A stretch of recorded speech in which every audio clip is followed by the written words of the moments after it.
Alrighty. We live? Yeah. We gotta let it cook a little. Shit. Oh my hit. Holy hit. There was more hits in the first 5 seconds in the entire Carolina game combined. There was no hits. This game's absolutely buzzing. Should we go live here? We're live. Alrighty, folks. Welcome back to another Hung Sunday, Saturday edition, mind you. Over here at Hockey Night in Scottsdale. Jay Swish, Bobby Gucci. The most intriguing, the most anticipated matchup of the first round here, Bob. We have the Toronto Maple Leafs visiting the Boston Bruins at the TD Bank Garden. Already, the antics are at it. Marchand, Domi, chopping at the bit, hitting each other. Matthews lays some body there. Bobby, how are we doing, first of all? How was your Saturday going? We got a half matinee here in the desert. 8 p.m. tilt out east. It's a great day so far. I took a nice nap during the Islanders-Canes game, so I could have a little pep in my step for this game. But, yeah, Domi straight off the bat, hacking at Marchand. I love that, man. Yeah, you send a message. You're on the road. I mean, Boston's constantly had their number. Oh, that was a sick. Oh! Holy shit by Nyzen. That was a little windmill 360 as he corralled the puck at the same time. But you make a great point there. You're setting the tone. You're trying to get engaged in terms of the playoff game. Obviously, setting that tone, letting Marchand know, hey, fella, I'm going to come in for your chin all series. I'm going to be bleeding all over you. Let them know you're there. So I love that. Had the Louisville slugger out the bat right away at Pasta. Oh, nice chance there as Samsonov was a little bit off balance here. This game's got great pace so far. And playoff hockey, man, there's just nothing like it. I feel like we've been watching the same shit for 2-3 months, and all of a sudden, these boys just take the governor off and go buck diddy. Yeah, this has some really good pace to it. A couple hits. You know, I love when guys like Pasternak, they're coming out hitting. I think somebody got crunched along the boards there. But, oh, what a save. Yeah, even a guy like Matthews using that big frame, 230-odd pounds. I think he's a little bit more slender than that. But even him throwing a guy on the glass early, you know it's playoff time when the stars are out hitting, finishing hits. Every play matters. It's the best part of the season, obviously, but it's those little plays in and around the blue lines, the red line, getting the puck north. And that's what we're seeing right away is just a very simple brand of hockey for both teams, and the pace, like we said, is just electric thus far. Remember when Hampus Lindholm, who did he get absolutely bundied by that one year? Oh, my God. I forget. Was it Carolina they were playing? Or was it Obi? Who was it? He got absolutely bundied. I'm not sure, but thanks, Front Flip King chat. We usually get to you guys at the commercial break, so keep that chat going. Where are you guys watching? Are you guys all watching the game with us? Where are you from? We got a 2-on-1 here. 2-on-1 here with Timothy Liljegren playing D. Oh, my God. Who is that? 19? That's the thing about the Bruins. They score. You don't Beecher? even know who it is. Beecher. Kyle Beecher. Holy burying one. Cody Kyle Johnny Beecher, the Michigan Wolverine. Former first-round pick, 31st or 32nd overall. Wow. What a bang right away. Beecher, not knowing, wow, what a finish. Not knowing to score a lot of pucks. Obviously a very heady, straight-line player that plays at a fast pace. He's like Luis Mendoza out there, folks. He can skate like the goddamn wind. But let's take a look how that developed. Leafs lose a battle on the wall. Who's that massaging it? Is that the Swedish kid? Who's wearing 70 right now? 70. What a dish, though. My God, what a dish. This all starts, okay, we get a chance there. Robinson's nice. Swayman this year against the Leafs. Rob, I believe he is 3-0 with a .952 save percentage, but that play all starts with a lost battle and or one battle by the Bruins along the wall, ultimately springs a 2-on-1, and Beecher makes no mistake of that. Wow, he buried that thing 6 feet under like your grandma. Folks, anyways, if you're listening to the chat right now, 17-13 remaining in the first frame over here at Hockey Night in Scottsdale. Again, as we always do, we go to the chat right around the 13-minute marker. Boquist, wow, what a dish. Who's a Toronto fan in the chat? Like, what's going through your head right now as a Toronto fan? Because I know Toronto fans, they kind of like to get a little rattled right away. Here we go again type vibes. But, yeah, what's going through your head if you're a Toronto fan right now? Yeah, what's going on through your chin? Obviously, you're missing a guy like Willie Nylander, late scratch today as he did not enter the lineup. A couple other things going on in terms of the Leafs. How is their goalie going to look? You know, is Tavares going to show up? Is Mitchie Marner maybe going to be this year where he plays inside the dots during the playoffs? I don't know. Toronto not winning a playoff series against their arch rival in Boston since 1959. Folks, Elvis Presley was enlisted in the Army at that time. My God, that's been, 70 almost odd years. So crazy to think about that. Obviously, the big brothers to the south in Boston, the good old boys, have had their number over the years, and it looks like right away, I mean, more or less the same as Beecher gets that weird bounce off Liljegren's stick, corrals the puck, and then kind of goes like posted in on a cheeky shot that beats Samsonov. Yeah. Not in a spot that he probably thought the puck was going to go, Rob. Can't really blame Samsonov on that. I mean, that was just a posting in. It's what are you going to do type of thing. I think it was posted in, but so far, a lot of action, a lot of pace, some hits on the forecheck. But yeah, chat, we got Leafs fans are chilling, and we got, all right, some other stuff that I'm not going to read in here. Welcome in, everybody. Where are you watching from? Nylander is out tonight. 15:54 remaining on our TV. Yep, and I got a Willie Nylander stick, obviously, right here, folks. That old Sherwood that I always use as a mic. Sucks that the Styles man is out tonight. Hopefully he's okay. It'd be weird if he was like Darnell nursing an injury in game 82 and he played that game and then, ultimately misses this game because he was hurt while playing in a regular season game. That would be weird. Maybe it was a thing that happened in practice. Maybe it was a morning skate type of deal. Obviously, they're keeping that sealed, their lips, in terms of the Leafs and their management and staff, not letting that information get out. Obviously, during playoff time, nobody really knows. So hopefully Willie Styles is okay. The People's Insider's really digging on that one to see in terms of what is going on with number 88, Mr. Styles. But you're looking at Boston, you're looking at a team that, historically has always had good center icemen. And this year, going back to last year, they lost two of their best center icemen, guys that are probably going to be Hall of Famers. At least one is a shoo-in in Patrice Bergeron and then David Krejci. Now, guys like Charlie Coyle, who they're showing now, had to step up, play your bigger roles. He's now a first or second line center alongside Pavel Zacha right down the cock. So, Rob, they reloaded it a little bit, but I still think they lack a little bit of that center ice position. Now, their goaltending, Swayman, Ullmark, and as well as the defense, you can't really get a much better 1-2 punch in the league unless you're looking at a team like Carolina or some of these other teams like Vegas with really good defense.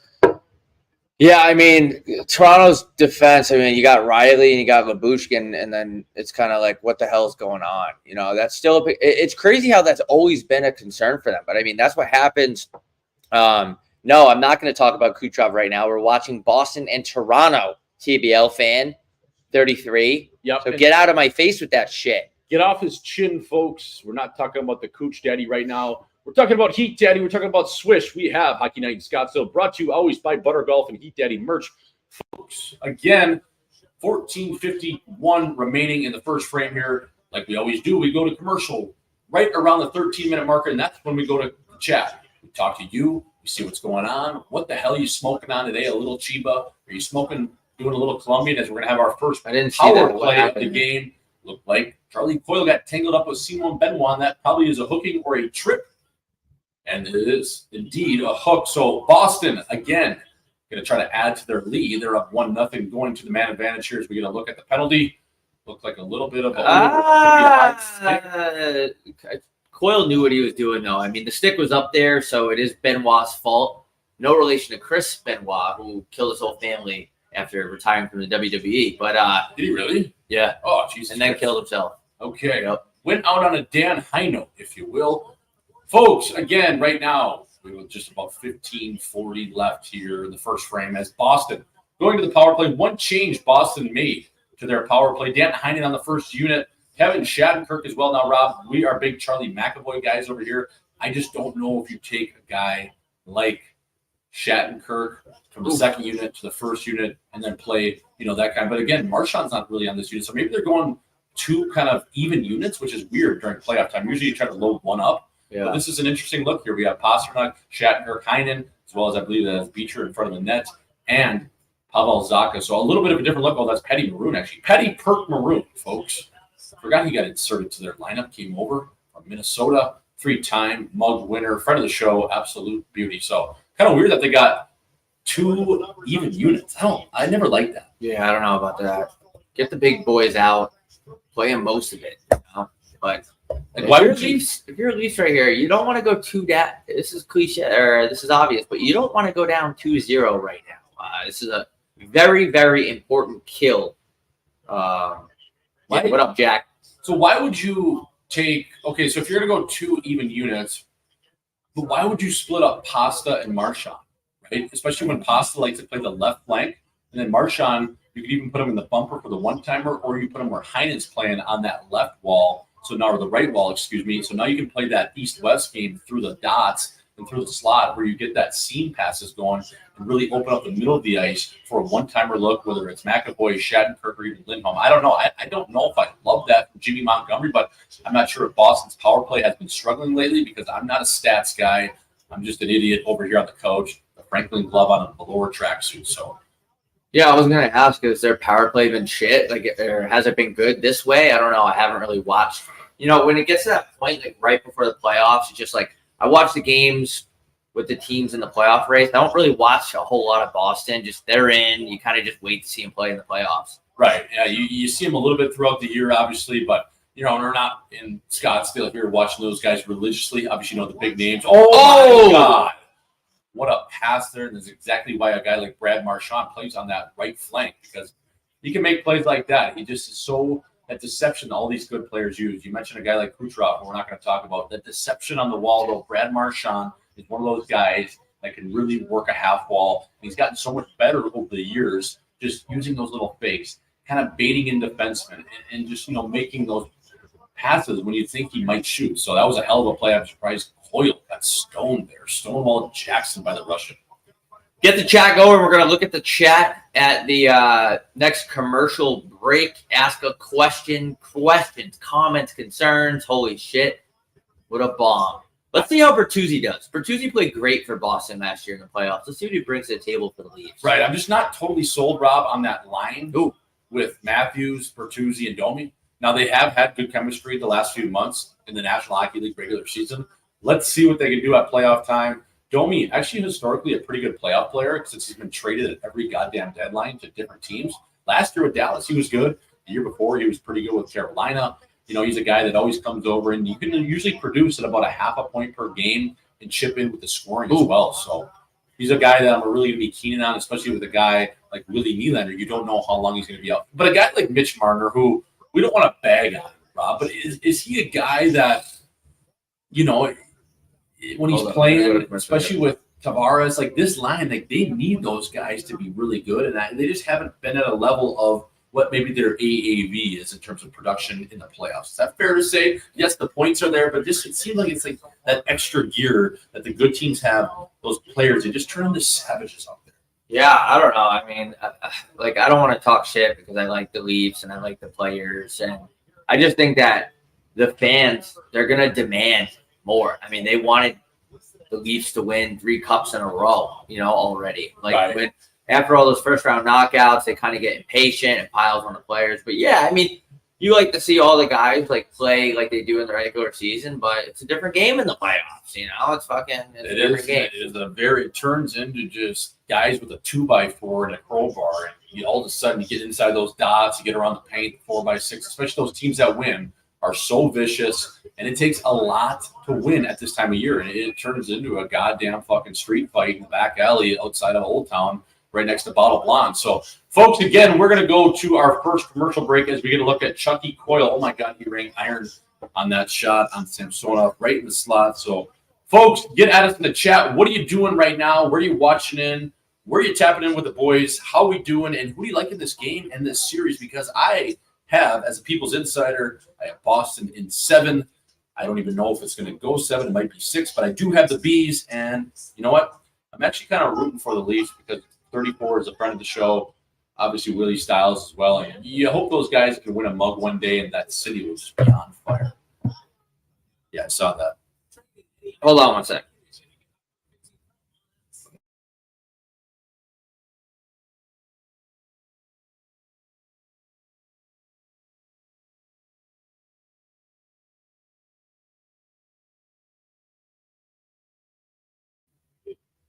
All right, chat. Let's go fire that fucking thing up. Let's see what we got here. We got a couple of Jimmy Ratlegs. What's up, fella? Appreciate you stopping in the chat. Way too much fan and media pressure. Yeah, it's a lot of pressure. Hell yeah, TBL fan. Yeah, sad day for Yotes country the other day. Rob, I think the Bruins need to send you, put them over the top of the Stanley Cup playoffs. I completely agree. All right, so Dylan says the Bruins power play has been pretty mid all year. Okay, so it makes sense for for why that's happening. Yeah, it's been a And little they're soft. switching it up. No diddy. How about Scan Fella? Scam fella. Oh my God. I would think he was definitely considering retiring. Not sure he'd get a National Hockey League job. He might be able to squeeze out another 1x1 or 1x750, coming to camp, try to compete for a 5, 6, 7 role. Is that what Scam fella wants after making about 3 and a hook for the last 8, 9, 10 years? I'm not sure, but I think maybe he could have one last kick at the can in terms of revitalizing himself in a position to play as a 5, 6, 7 kind of defenseman. But you never know what the fella's going to do. Obviously, he won't be re-signed back in St. Louis, but you never know. He could be a guy that ends up in San Jose or Chicago. Like, you always need depth defensemen. You always need guys that are proven players. And when you're a GM looking at a pedigree and a resume, you're always going to lean towards a guy like that versus an unproven player. Domi is absolutely laying the body right now, that fire hydrant he is. Good to see. I got to tweet out the links here, folks. Domi is. But, oh, my God, what a feed. AM34 whips on it, though. All right, we got 3-on-2 if they hurry up. But Matthews on the back check gets some help from Bertuzzi. Man, the Bruins are just good every year. And someone said it in the chat, like, how are you this good when Bergeron's gone? It doesn't even matter, man. I don't know. I don't know what the fuck. And everyone always goes, oh, the culture. Yeah, I think that's it. But regardless of the culture, like, how the fuck are they always so nasty? I don't understand.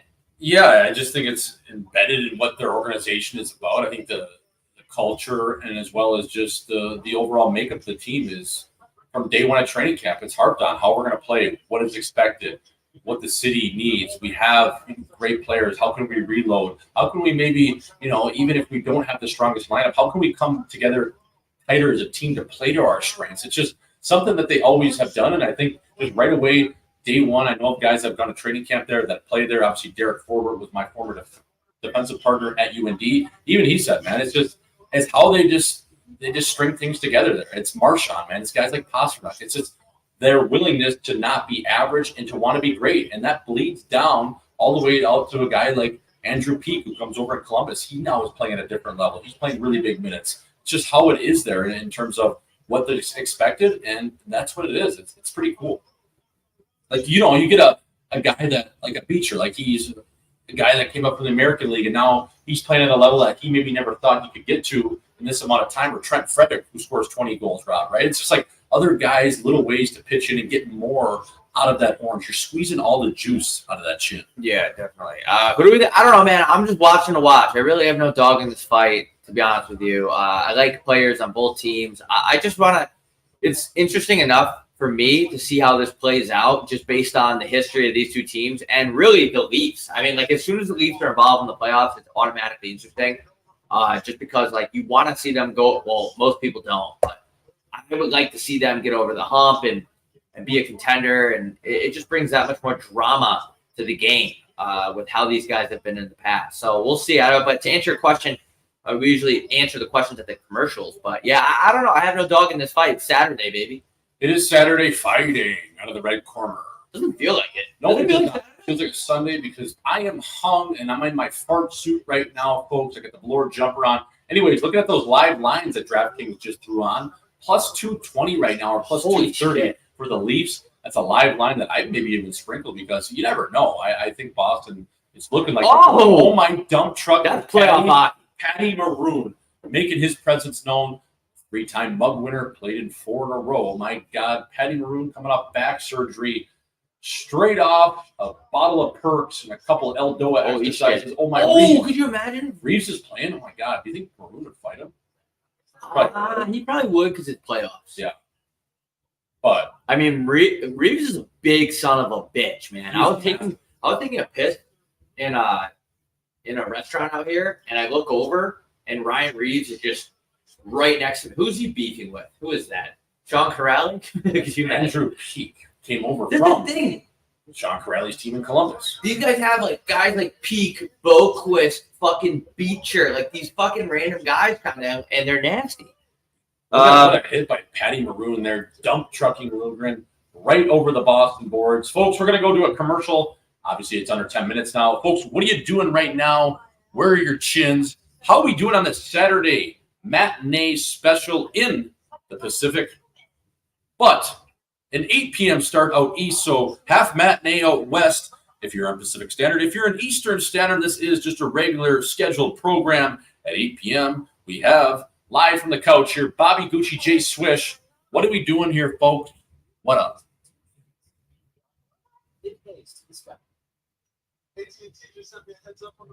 This guy said Leafs ain't doing shit. Where the Rangers break the president's curse.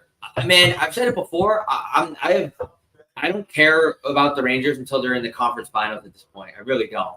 I mean, after they lost to the Devils last year, I think they're a solid team. I think they have all the pieces, but I don't know. I don't know. I mean, even when they made it to the Cup final that year, I couldn't really even take them serious back in the day with like Derek Stepan, Torts. I believe they played LA that year.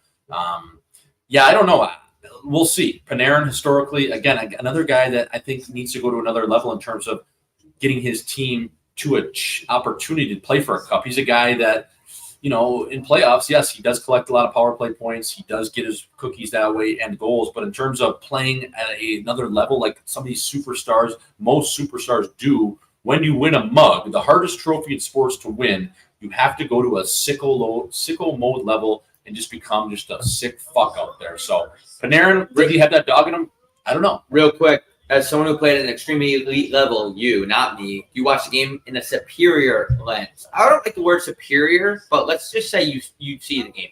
Yeah, I think so. I think you can pick up on little things if you played at some sort of level. Now, again, I think that can be learned as well. I think there's a lot of good analysts out there that necessarily maybe did not play. Shout out to our boys, Jeff Merrick and Elliot Friedman over at 32 Thoughts. I think those guys have an elite level in terms of an understanding, but also know that they never played at a high level, so they always give credit to guys that do. So, yeah, I think it can be taught, it can be learned, but at the end of the day, if you've played in the more games you've played, likely you probably have a pretty good understanding of what goes on, and that's why a guy like, the greatest player in the world, Wayne Gretzky, is so good at just storytelling and articulating the game of ice hockey, folks. Real quick, where do we see Jacob Chikrin going? Man, I don't know, but I sure as hell I think he's not going to be in Ottawa. I'll tell you that for free. I don't know where he's going. He was a guy that wanted out, forced his way out of town a little bit in terms of just wanted to change his scenery. There wasn't any drama involved in terms of not wanting to play for the Coyotes. He wanted to go somewhere where he felt he could win. Ultimately, he ends up in Ottawa. That is not the case there. So hopefully he can get to a spot where, again, Jakey Chikrin playing meaningful hockey, a good number 3-4 defenseman, if not a 2. So who knows? I know he would love to go to Florida. That's where he's from. That's where his favorite team is. His dad worked for the team in terms of some TV there. So Chicky Parm, good dude, throws both ways, highly skilled player, especially if he's healthy. He's a hell of a stick.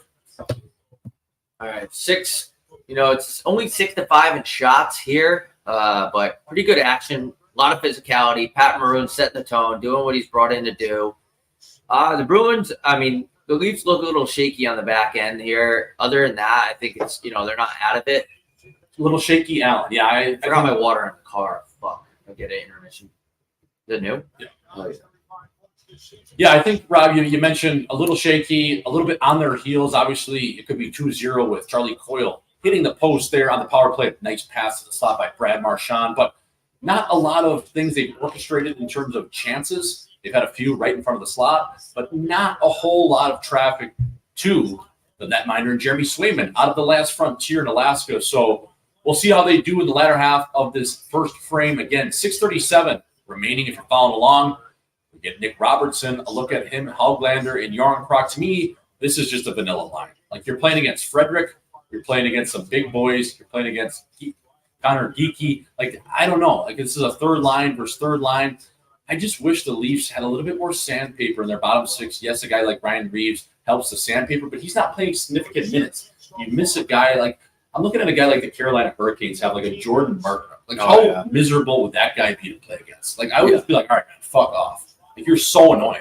Yeah. You're just like a fucking bear out here, too, from Manitoba, and you're just like a dog on a bone. Like, he's just – it's too excited to shut someone down. Like, the Leafs, for me, they don't have any of that kind of in and around their bottom 6. They have a lot of Swedes, not being prejudiced against Swedes. I just think at times, sometimes you need those big boys out of Western Canada, Rob, you talk about so much, that throw both ways and just run guys.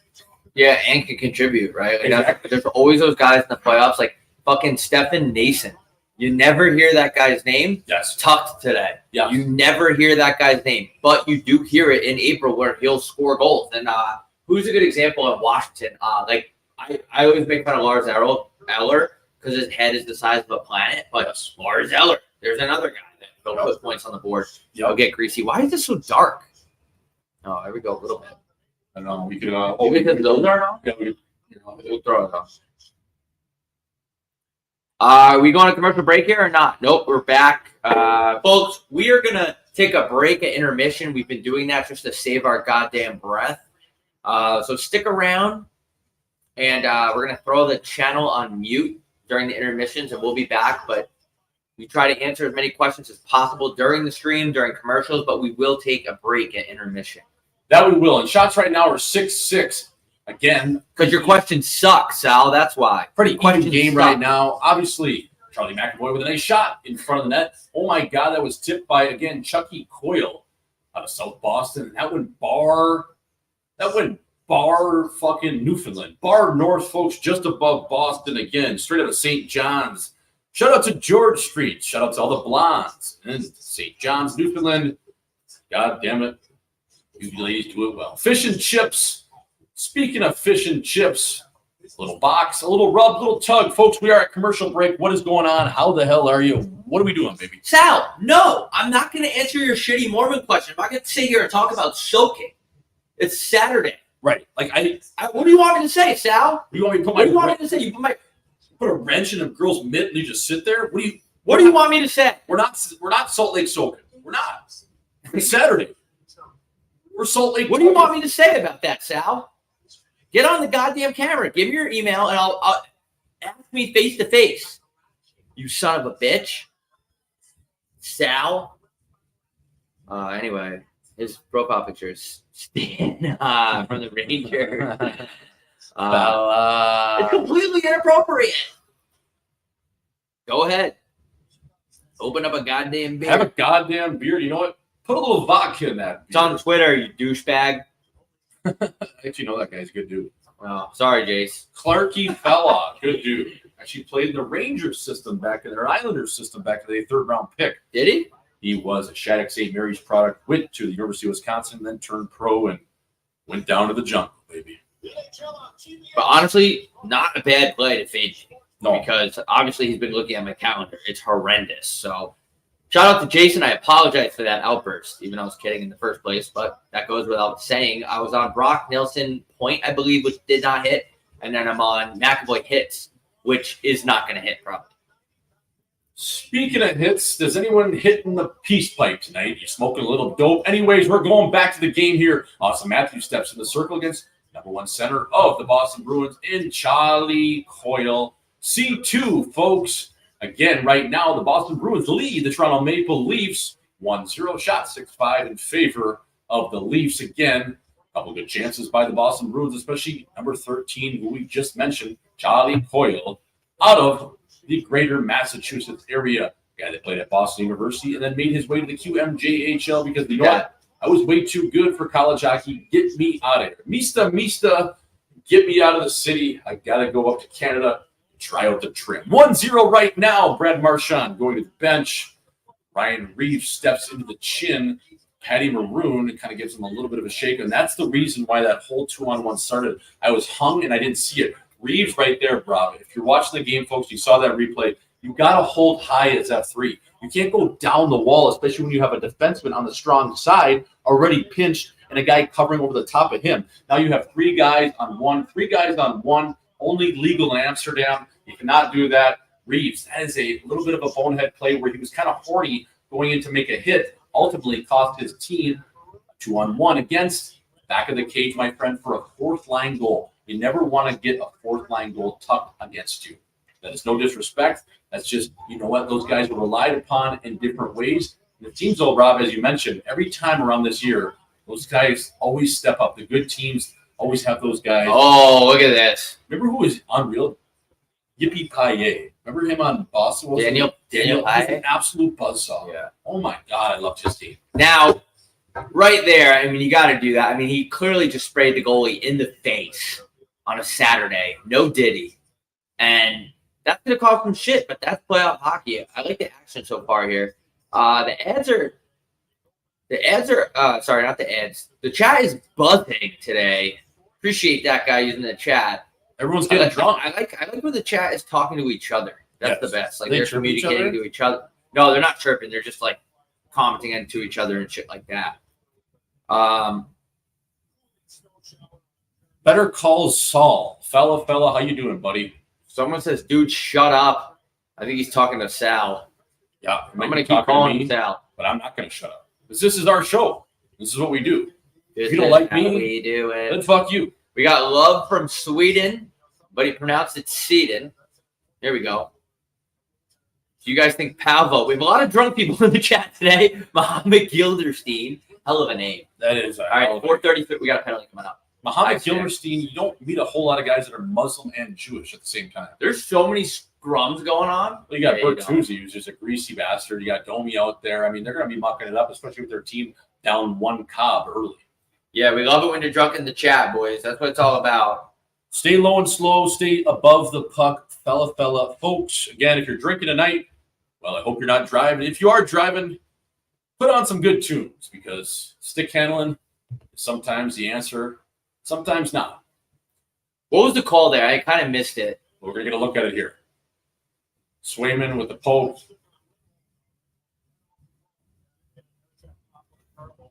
So what didn't see it. I love how Bertuzzi goes no tape on the top of his knob. Insane.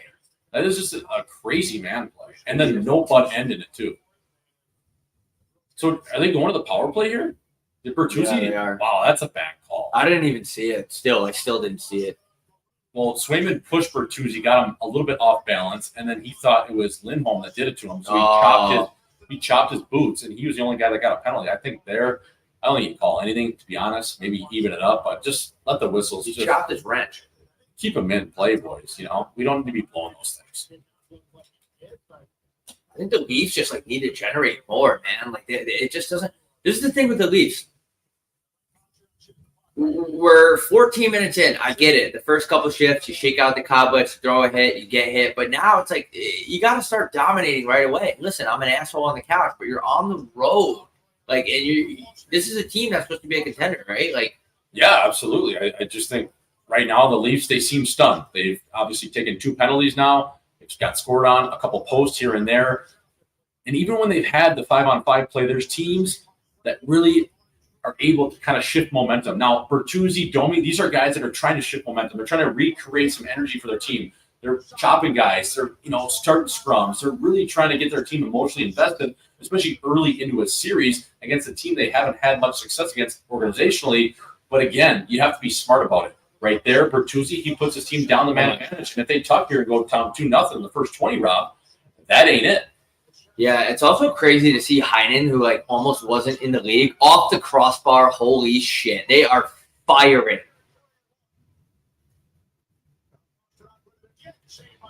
Folks, again, if you're watching, following along, we are at 3:17 marker remaining. A couple good chances here for the Boston Bruins on this man advantage. They've hit 3 posts, but again, close doesn't count, folks. You know what I mean?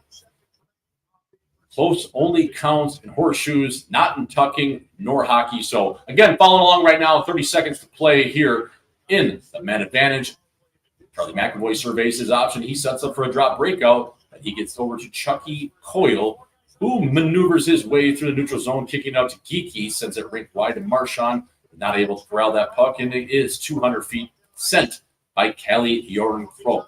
Chucky McAvoy, Rob, touch on him. Obviously, he's a dear friend of the show, good friend of Bobby Gucci's, but a guy that I just think can be the biggest difference maker in this series is him because he plays nasty this time of year. I mean, he's taking guys' names and numbers and playing a really criminal brand of hockey when he needs to. Even look at, that pinch right there is kind of ballsy, but even just the aggressiveness outside of physicality, the way he pinched right there, ready to generate offense, ready to throw bodies. And the kid is a truck, bro. The kid's an absolute truck. You're going to want him in playoffs. He's a hell of a player. Clarky, it's because we got the stream right from the garden, my friend. We are on legit live while you guys are on delay. What do you say? Hockey Night Scottsdale, he said we're ahead, I believe. Oh, we're at the thing's off. Yeah.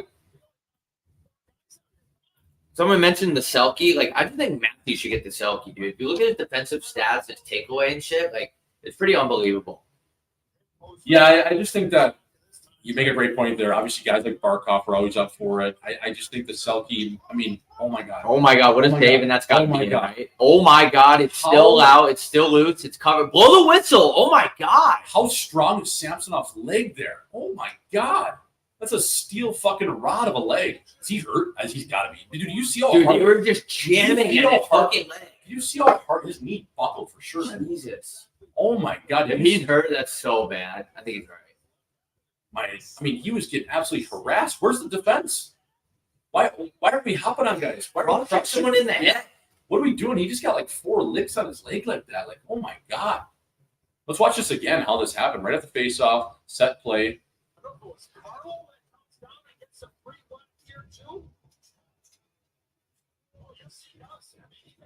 Someone else comes in. If you're 11, even Domi should know. Somebody else comes in and watch. So here, that hurts your right leg. And this one. Bang, bang, bang. Oh my God. Look at that save at the end there. My God. He held his ground. Dude, look at how's your throwing after that. Look at like he had to tweak something there, no? He kind of like went back into, I don't know. He seems all right. Give him a perk at the end of the first and an ibuprofen, a 1,500 milligram one, and he'll be all right. Oh, pasta whipped on that. Man, that was a great save. Really holding your post strong there from the Russian netminder. That's why you grew up with Russian, drink whole milk and whatever else they put in your cereal as a youth kid. Get pumped up like a grass-fed cow. Folks, anyways, right now, 1:42 remaining in the first frame. Again, 1-0. Hockey Night in Scottsdale brought to you by Heat Daddy Merch Butter Golf. Don't say Heat Daddy Merch anymore. My store's shut down. Okay. Heat Daddy Merch no longer, folks. Butter Golf. Hockey Night in Scottsdale, again, 1:25 remaining. If you're following along, Boston obviously having the upper hand in this period.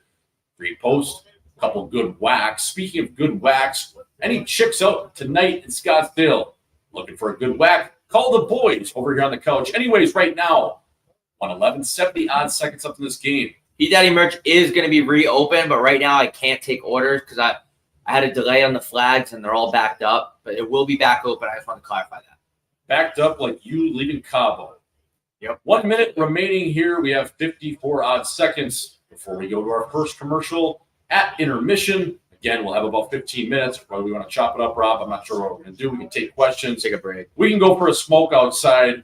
We will decide. People, where are you at right now? Where are you tuning in from? Again, the most coveted first-round matchup we have in the National Hockey League playoffs with Boston. Oh, my God. Reeves just folded him. Carlo, like a Wee Fest tent. Oh, my God. Jesus. He went full Bills Mafia in that thing and just folded him. He's got to be feeling that in his back. All right, let's see if we can get something going. Oh, what a pass by Bertuzzi. I didn't even see 34 streaking in like that. Yeah, we're going streaking right into the quad, into the gymnasium. 34 is a great pickup there, too, by the way.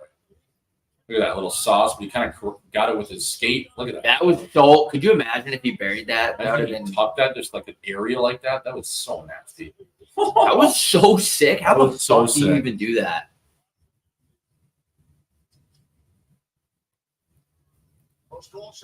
I live in San Diego. The black and play, dude. I make the stiff one, Ken Stiffy Jr. at 9 o'clock. Man, fuck it. Just don't start too early. There's no reason for that. You want to watch the game. You want to enjoy the game. Make a Ken Stiffy Jr. of a drink at 9 o'clock and have your buzz kind of set in with kind of 10 minutes to go in the first. I gotta say, man, I love the way Domi's playing. Like, it's just such fuck you attitude hockey. Yeah, like he was been talking about this ever since the schedule was set in terms of what he was going to do game 1. But yeah, going back to a 9:30 a.m. off the box tomorrow, calls for an absolute stiff one in terms of an Irish coffee, right into an O.J. Simpson screwdriver that is vodka with a little bit of OJ in there. So get the juice going, get the chin music going in terms of Irish coffees. Folks, again, that is an early start. I want to answer this before we go to break. To be honest, David, I really don't care about the Worlds at all. I got to be honest. No. I just don't care because it's not like all the countries have their guys are in the playoffs, guys are in Cabo. It's like, I just don't really care unless I have like a buddy playing in it, but not, to be completely honest, I don't care. Right. Like next year with the Four Nations Cup, that'll be cool. It's just, I'm still confused by Russia. Can't formulate a team and just have their team play. But anyways, Olympics will be cool. But in terms of World Championships, It's always just been kind of a bender for the fellas. You go over there for 3 weeks, you bring your skunk, maybe your buddy. You always get one free ticket to kind of bring someone and go hang out. And it is basically more or less a party, especially when it's in a good city. Yeah. 10 seconds remaining, and then we're going to go to break. Keep the chat buzzing and firing if you want, but we're going to come back a little bit before the second and get to the chat again. We got Sal just spamming the chat with absolute nonsense, but keep it going.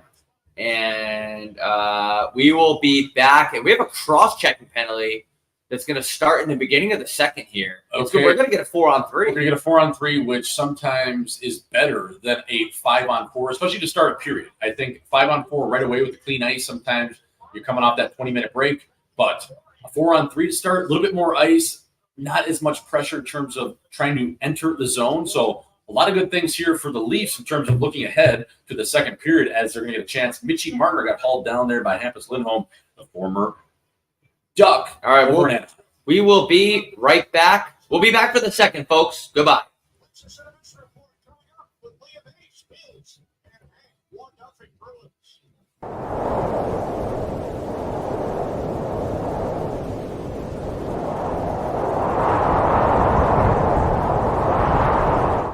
Guys in a separate group, you're like, hey, I'm not going to go back and forth with whoever that 955 number is. We said what we said. It maybe another time. You guys did the first one. Like, we got to stick up for ourselves. Yeah. Like, Yeah, but how do you say that all in text? You want me to say that?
And we are back live, folks. Live from the goddamn coach. A little hung, a little stung. We have a 4-on-3. Bobby Cucci, Jay Swish right away here. 19:30, folks. If you're following along again, Toronto starting off with a 4-on-3. They're going to have a minute 20 and counting. Rob, again, you're following along. 19:22 we're at as Morgan Riley gives a drop pass back to Austin Matthews. We're coming in hot. We have a little bit of energy. I smoked a dart right after the first intermission, so I'm flying like a Hawaiian right now. I think they get one here. I think they're going to score a 4-on-3, especially with Matthews and Mitchie Sheets. This is their bread and butter over here, Rob. Like the force they give you right before your steak comes out at Ocean 44. A little bread and butter, if you will, here, folks. Mitchie Sheets. Oh, what a shot there.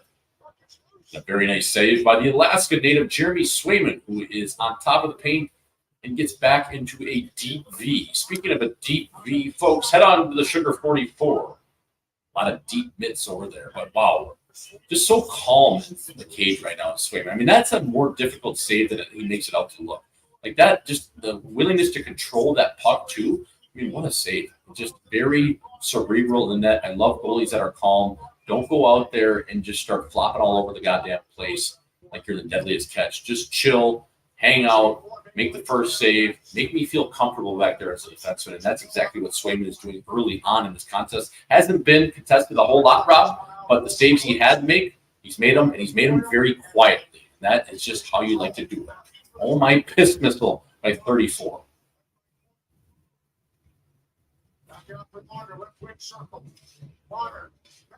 Oh, wow, what a save.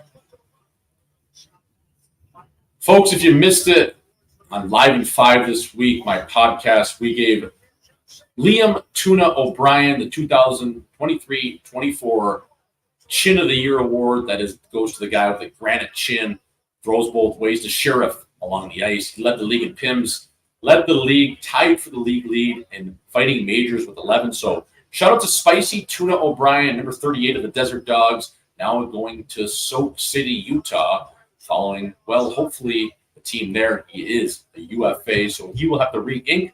It sounds like contract negotiations are going okay in terms of what has been presented to Tuna. So shout out to the Tuna. Shout out to his chin.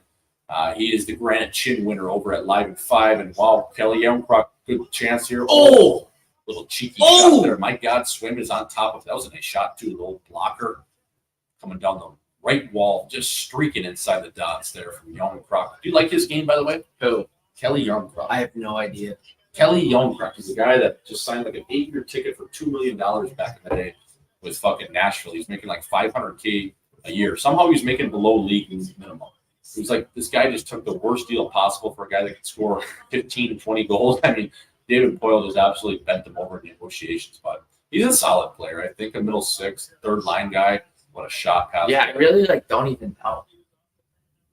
Coyle floating around 92, Weymouth, Mass native. Where the hell is Weymouth? Is that just like south of Boston? I don't even know. I should know that because I lived in North Reading for a little bit, but I don't know. I think it's on the eastern seaboard of Massachusetts. If anyone in the chat,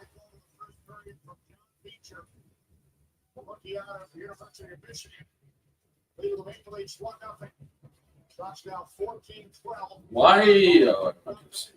Loud.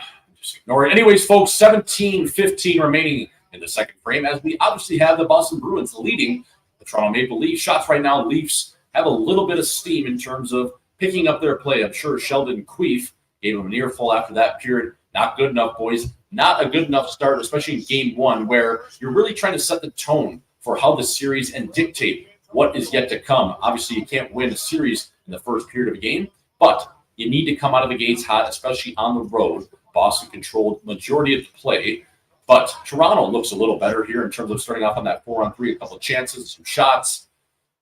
Samsonov swimming around the goddamn cage like he is in the deep end and he doesn't know what to do unless he has a floaty. David Comp steals a puck from David Pasternak. Two Czech guys going at it toe-to-toe, drinking Pilsner beers in the offseason and skating against each other in the playoffs. So remember when Geeky wore that just tinted visor like he went to Oakley and got like a pink shield? That was the weirdest thing ever. I knew it was because of his eye. I know it was an eye issue, but it was still just a weird look. Yeah, I wonder. I don't know, man. Have you ever wore a tinted visor? Nope, was never good enough to wear one. I always thought if you're a nasty player, you could just the more tint you could get away with. You know, a guy like David Perron, even Willie Styles, that Pasta. Like, you got to be a mint player unless you have those Conti issues. I think you can get away with it. But in terms of, me, I never had that sensitivity to the light, the bright lights of arenas. But yeah, some of those guys, I mean, I think they just literally do it for the style. It just looks nasty. You forget Eli Labushkin's on the team. Is Joel Edmondson not playing tonight? I haven't heard his name. No, I haven't seen his chin either. Oh my god. Oh my god, they hit the post. Hit the post with the shot, as Doc Emmerich would say. Show that again. That was horrible camera angle. They had zoomed in on his chin. Folks, again, a lot of post out here. Speaking of Post Malone, White Iverson. I'm dressed like a White Iverson right now, sitting on the couch like a goddamn asshole. That's a little stung, but if you're watching this game right now, chances in the first period, according to TNT, is 5-0 in favor of the Toronto Maple Leafs, and I can concur. That is probably right. Boston seems like they were like the Leafs in the first period, trying to find their Adam footing right now, just trying to stay above water. The Leafs, really good push. Again, if you're following along in the chat, please load up those questions. We've got about a minute and a half here before we go to our first commercial break of the second frame. Please load up those questions. Ask us anything. Again, playoff related. Who we like for our picks. What we're doing. Oh, my God. Are we notching? Pizza. There's like 5 guys that I just like. DeBrus. This is the first time I've noticed them all game. Yeah. What power play is he on? The second one? I guess, yeah. Or the 1A, 1B. He's on 1B. If his chin is even on the paper. Oh, my dishes. Oh! That was a sick shot. Did you see how he took a little bit off it? Holy chin! Did you see how he just took a little bit off it? I did it. Just to get right around that defender who was coming out to block it as Carlo took his ice going south as DeBrus was skating north of the goal line. Wow, what a play there. It was such a sick shot. He kind of just swept it. He got right under the old Steve Thomas sweep shot. They'll show it again here. But, wow, what a shot by Carlo getting it around that forward. Oh, my God, that post. What a play by DeBrus. So puck protection, slips underneath. And you see how he takes a little bit off? Shot. How sick was that? He just takes a little off it, saws it off. Oh, that was nasty. That's a great shot. Actually nasty. Yeah, that's just, just a little saw it off, little stinger. Oh, my Carlo, that was filthy. Guys, we see that chat buzzer. We're going to get to you at the commercial break. It should be within 2 minutes, the next stoppage. But, wow, man, Boston up 2-0, almost halfway through this game. I wish we had Jack Edwards' beat on so we could just hear how outrageous he's going to be. He absolutely has his pants off in the booth right now. And I saw the tweet on Twitter. Whoever tweeted me where they were watching us on the big screen, we thank you. We appreciate that. We're at 13:43 remaining in the second period if you're following along with us. I'll tell you what, man, and I always say shit like this, and it bothers me because it sounds dumb. If the goddamn Bruins go up 3-0, I think Toronto fans are going to poop their trousers. I really do. Sorry, I'm tweeting about Carlo. What a sawed-off shot that was. I mean, that is just a very heady play from a big defenseman that, again, his offense has come so far from when he started when he came to the league. Like, he's a legit pretty good offensive defenseman in terms of what he was. Like, even Jim Montgomery, you go back to his coach, like, when he first got the job, he's like, what are you most surprised about? I remember him saying this. He said, Carlo, in his offensive ability, he thought there was more there.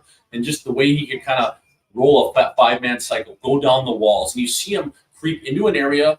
DeBrus gets that puck right underneath the wickets of the defender in terms of inside the triangle and on guys' hands where he cannot, make a stick on puck play. And Carlo makes no mistake to that far side. What a shot.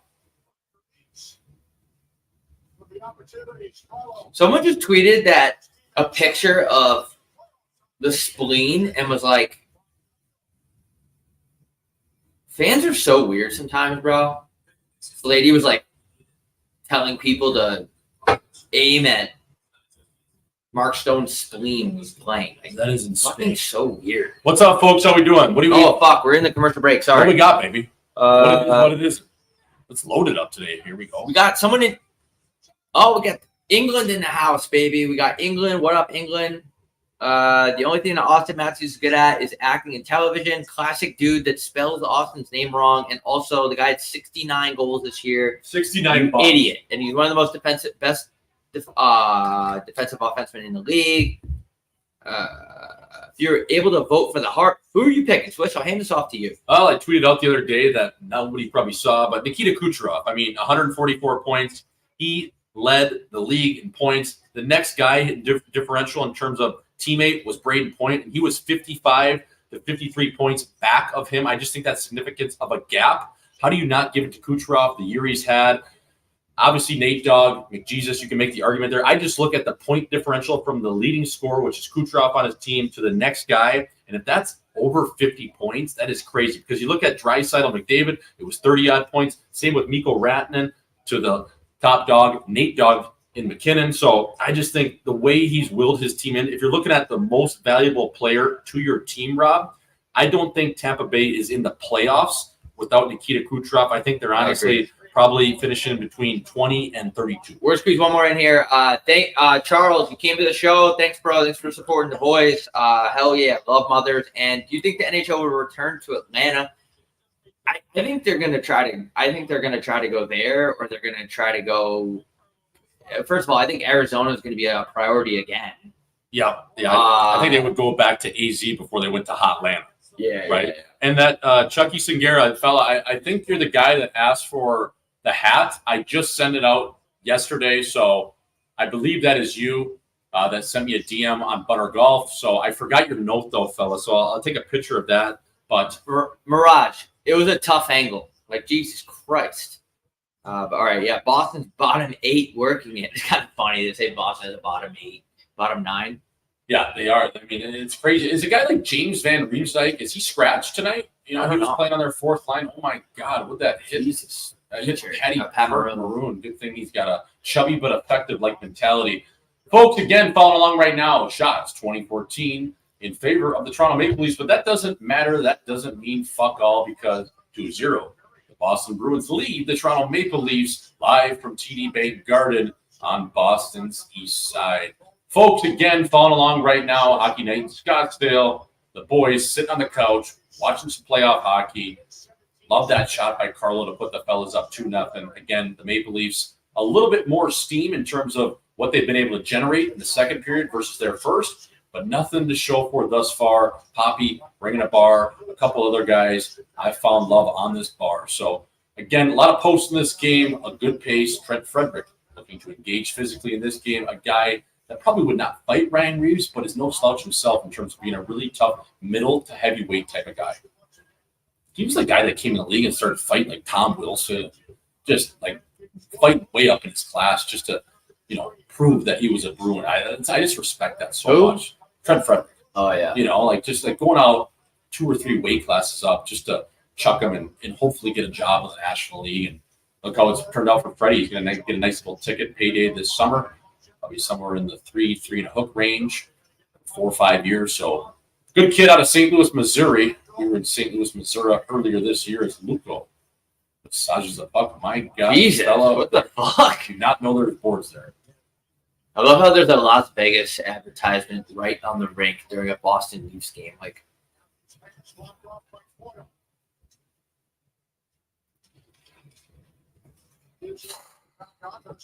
this is a game not based in Vegas, but what a place that is. Folks, sex and gambling sells 2 things that are non-negotiable in life. Wrenches on mitt, pennies and slots, as well as felt paper. Shit. Oh my God, that was right to his chin there. Bertuzzi and Domi are sticking out so much, like in a good way, physical-wise. I just love Bertuzzi during the playoffs. He doesn't give a fuck. No, yeah, he's a full-on criminal. And I love how Domi has really taken on a role this year. There's Edmonton he's playing. Why is he using black tape? That's why I didn't notice him. Hi from Scottsdale. Got my Mega Mullet Bowl tea Wednesday along with a laugh. Much needed. Thank you. You are welcome. Awesome, dude. Go to Scan Fella there. We went to that spot when we were in St. Louis. We slid over to Sasha's Wine Bar. Good spot there, fella. When we were in St. Louis. Where? We went to Louis. That's where we went with dinner. And then we slid over to Sasha's Wine Bar for 1 or 2. Yeah. Right next door. That's a 1-2 parlay like you read about. Always some solid-looking trim in there. terms of the Clayton women. So shout out to St. Louis, Missouri. Shout out to the Midwest, and shout out to drinking because I'm paying for it today. Anyways, folks, back to the game. 10:47 remaining here in the second period as we go to a offensive zone face-off for the Maple Leafs. As John Tavares steps in alongside Mitchie Marner. Mitchie Sheets is going to take this face-off because JT got kicked out like he got kicked out of a bar in Muskoka earlier this summer for not drinking, but drinking kombucha. Fella, this is a bar. You're allowed to drink. If you're not drinking, well, at least drive. Anyways, back to the game here. 10:44 remaining, by the way. 10:41, 10:40. You guys are following along. 10:38. Sorry to cut you off. No, yeah, we're good. We got Kenny Albert on the call, peanut butter on top of his mouth, Eddie O, and Brian Boucher, the three horsemen that are always on the TNT call. All kidding aside, they do a great job. I love those guys there. Some of the best in the game, Kenny, Ferda, Albert. But you know what, Bob? I miss a guy, especially at this time of year, a guy like Mike Doc Emmerich. To me, he is the GOAT.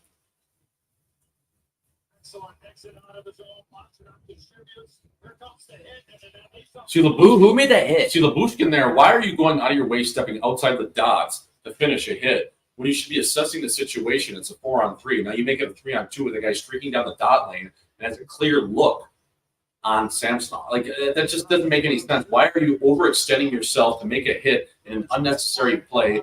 Getting a little horny. Now that goes back to the first goal with Reeves. His skates were downhill as opposed to going back towards his net. He makes the hit. He causes an odd man rush. Ultimately, fourth line on fourth line, Beecher pucks that one home. It's just little things in the playoffs mean so much. And yes, you want to be physical. You want to put guys' chins on the glass, but it has to be at the right time. And as you know, Rob, everything starts from the dots and out. You got to stay inside the dots. From there, those are your guidelines on the ice. Stay inside the dots, work out that way, not from the outside in. You get overextended, shit like that happens. Yeah.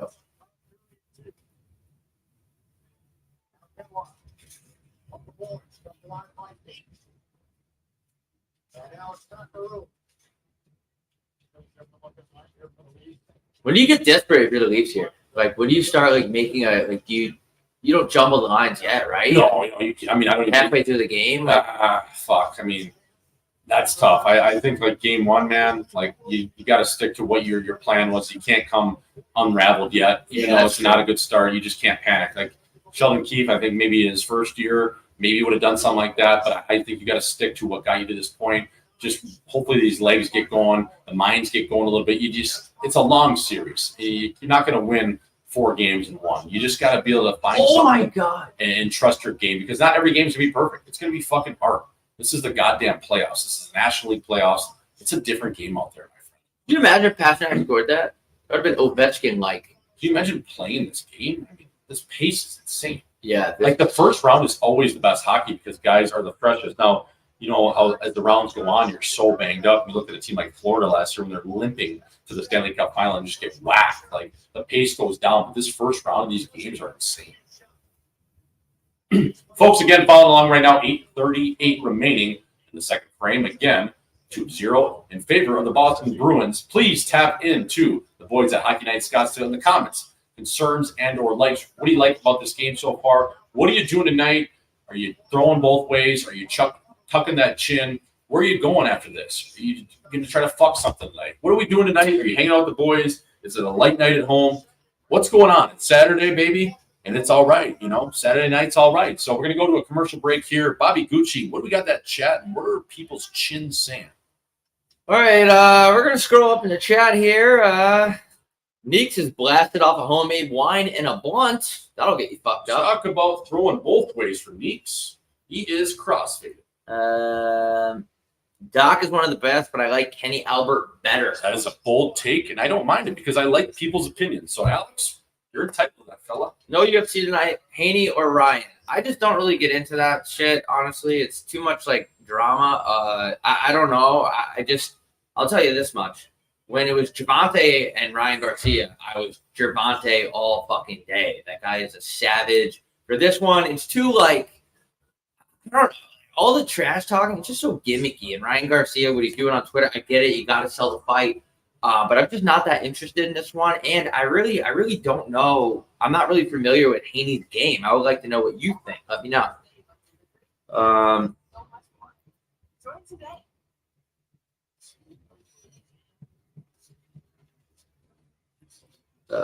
Might fuck my wife tonight. Okay.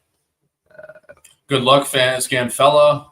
What's up, fellas? Me and the old man just got back from the A's Guardians game, and now we're tapping in the Leafs Beast, tucking our chins. Thank you for joining. It must be nice to have a dad you can hang out with. I cannot relate to that. I hope you have a great night, and thanks for tuning in again.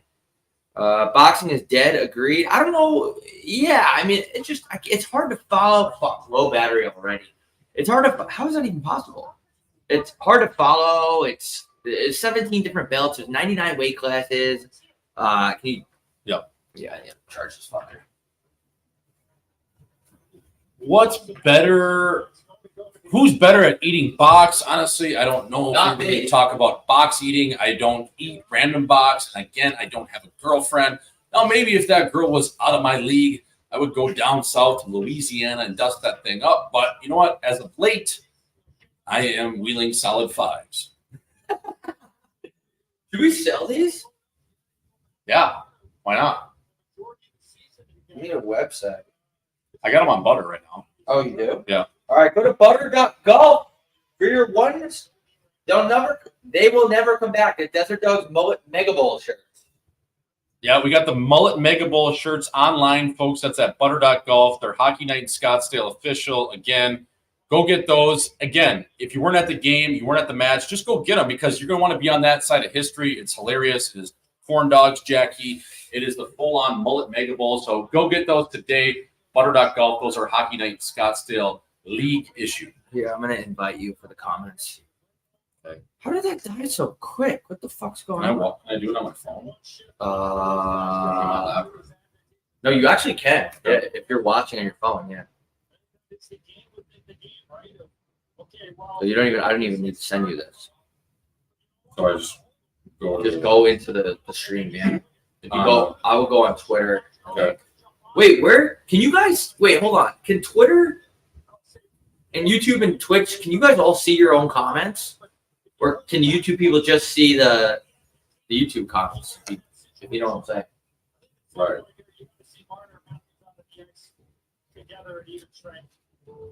Oh, Eddie O makes a good point there, Rob. You were talking about jumbling the lines there, and he offered a piece of advice, and he said you'd like to maybe see Marner and Matthews on the ice together. So maybe that is something that Sheldon Queef will consider moving into the third period here. It's kind of sketchy to change the game plan, the lines already, because what's that? That's sending a message to Boston. Oh yeah, these guys are ready. Yeah, these guys' chins are on the line. Okay, so YouTube can only see YouTube comments, and we see all the comments. That's kind of annoying, man. We should probably tell everyone to go to one platform then, because no wonder they can't talk to each other. Right. Right? That is weird. People should get off Twitch. Yeah, it's Do just we have any Twitch people in here? It's just kind of nice for the overall views. But, folks, again, right now, following along, 7:31 remaining in the second frame over here at Hockey Night Scottsdale. The Boston Bruins lead the Toronto Maple Leaf. To Cobb early on in this series, obviously, just about halfway through the game. As Dan Heinen makes a very heady play, but ultimately loses a little bit of his footing. Matty Nyes wraps him up, and, a turnover, but squirts out to the neutral zone. And you can't make those careless plays too many times because most of the time they come right back down your chin. As David Pastrnak lays into Timothy Liljegren, who has taken a few heavy hits today with Patty Maroon as well as Pasta right there. Again, 6:50 remaining here, folks. We're following along 39-32 in hits. That is insane, actually. Right away in the second period, there's already 40 hits aside. That means guys are just flying. But a guy having a great game tonight so far, Charlie Coyle, former Minnesota Wild, just absolutely buzzing around. And Domi with a good chance there as he kind of collected the puck off the wall, took a few steps in, and fired a piss missile that just missed wide. Oh, we're trying to go river. Yeah, so all right. So maybe I think the best bet, because there's only 5 people on Twitch, is to go over to YouTube. Okay. If you guys want. Chucky McAvoy appears to take a high piece of lumber up top. I'm not sure if that's going to be good enough for a 2-minute penalty awarded, but Let's get a look here as Chucky McAvoy took that thing up and around the eye. It's kind of a nice camera angle there, fella. Ooh, little inadvertent high stick from 34 on McAvoy. And wow, they're going to call that, eh? I was surprised. Man, the reffing tonight. Do they have money on Boston? Like I picked Boston this series, but it just seems that Bertuzzi call and that one just seemed like an accidental play. But anyways, Rob, we're going to go to the chat here. We have a commercial break as we get a live look at the 97 U.S. National Development Program team. Guys like Austin Matthews, Kristen Fisher, you call him Sherwin Williams. It's that chat going. As well as Chucky McAvoy on that team. So we're going to get a look here at Boston's power play, who, they've had a few chances, but nothing crazy, if you will, other than that post that Chucky Coyle hit in the first frame. Chucky Ferda. I love how Patty Maroon is just such a gamer, man. Like, he comes off the shelf after like 6 weeks, 7 weeks. Has 3 cups. Has 3 mugs. But I mean, he literally had back surgery this year, and he didn't play for like 2 months. And now he's on Boston's power play, playing big minutes, being a factor in the playoffs. Like, this guy he just shows up at this time of year. It's crazy. I love the guy's game. I was talking to Jeff Merrick today. I'm going to name drop him. He came on the Live at 5 podcast, and we were talking about that year that St. Louis won the Cup, and I was on that team that made it out of camp and played probably 20-odd games that year. Was on roster for probably 50 games and then got sent down right around the deadline. But I remember specifically sitting in the sauna, no Diddy, with Patty Maroon, and they were going to send him down to the minors. And he thought his career was dying. He said, you know what, I think I'm done. They're going to send me down to San Antonio, Swish. I think I'm done here. You got scratched 2 games in a row. We were scratched that game. Oh my God. Jacob never hung DeBrusque. Wow. What a shot. Unfucking real, dude. Holy fuck. Wow. Beat him clean. 3 fucking rip. Beat him clean like a shit you don't need to wipe on. Wow.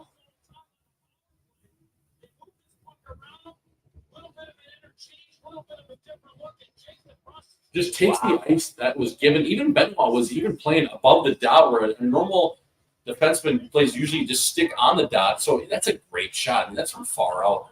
What a screen there by Geeky, though. But a cheeky, geeky shot in terms of going posting in. 3 Cobb. I mean, another posting in. Another posting in. Boston taking a stranglehold on game 1 thus far. 3-0 here. Jake DeBrusque. I mean, sneaky 1-1 tonight, fella. Yeah, that is a sneaky 1-1. Leafs are in trouble. Leafs fans, talk to us in the chat. I want to know, people on Twitter, you stream this to your TV? Because I think you can do that now. Really? Yeah, I think you Okay. can. Heard a lot of ball, yeah. I think you can Chromecast your Twitter to your TV now. I want to know if everybody is doing that. Or are you guys watching on your phones? That's a lot of dedication. That is a lot of dedication to the game and the Bob Kraft. Anyways, Gooch, we are at the final commercial break of the second frame. What do we have from the people over there? What are they saying? Are their chins tucked? Are they throwing both? Where are they tapping in from? I always love hearing where people are at. There's the random states or cities they're in.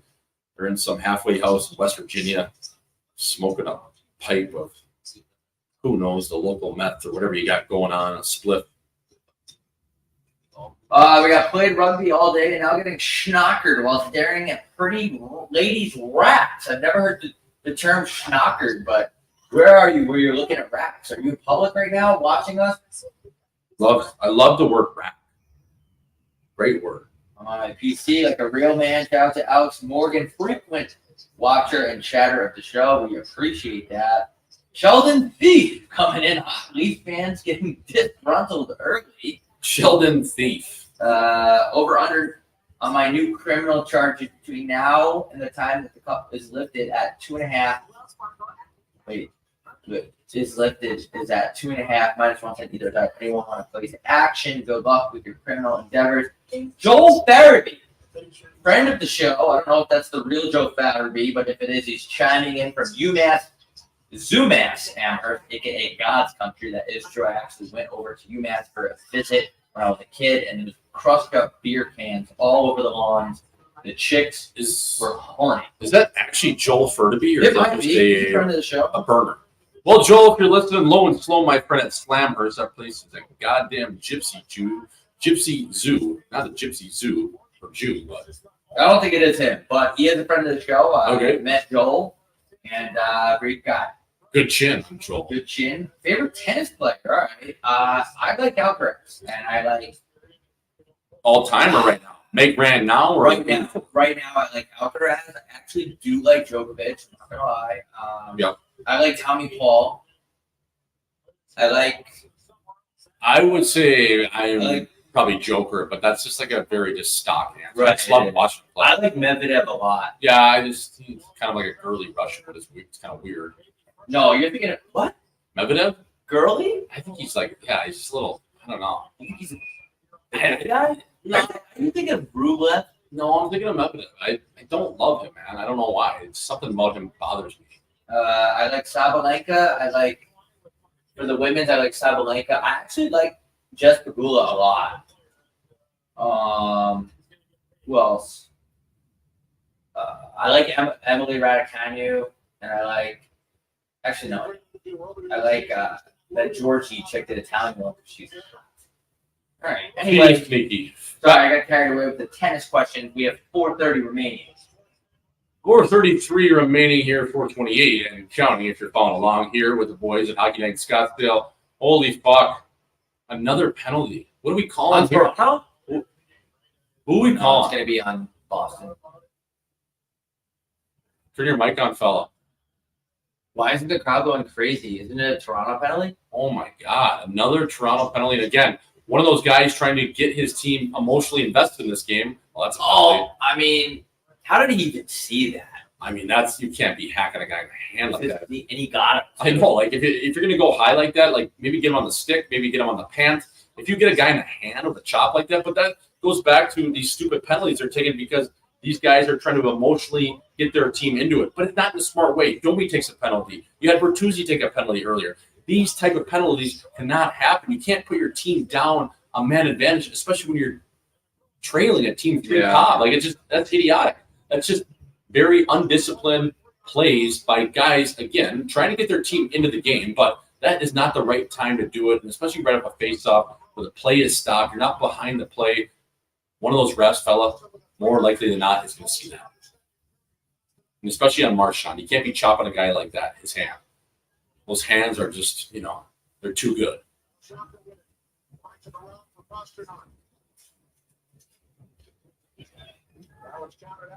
Did you watch any of that Carolina game? I couldn't watch it. I did not watch it. I went to bed. Yeah.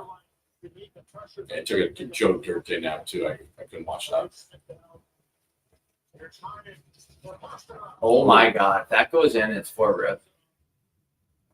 Samsonov's getting yanked, even though 2 of them are really tough, man. I mean, 2 of them off the top of my head are really tough. Yeah,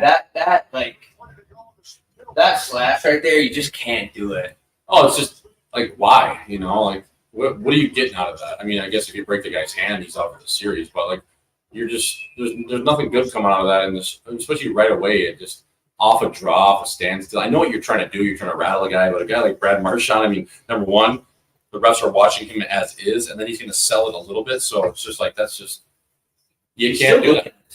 Yeah, I mean, that was a hard chop. That hurts. It was like a fucking just nice little one right to the side of the hand where you don't have much padding.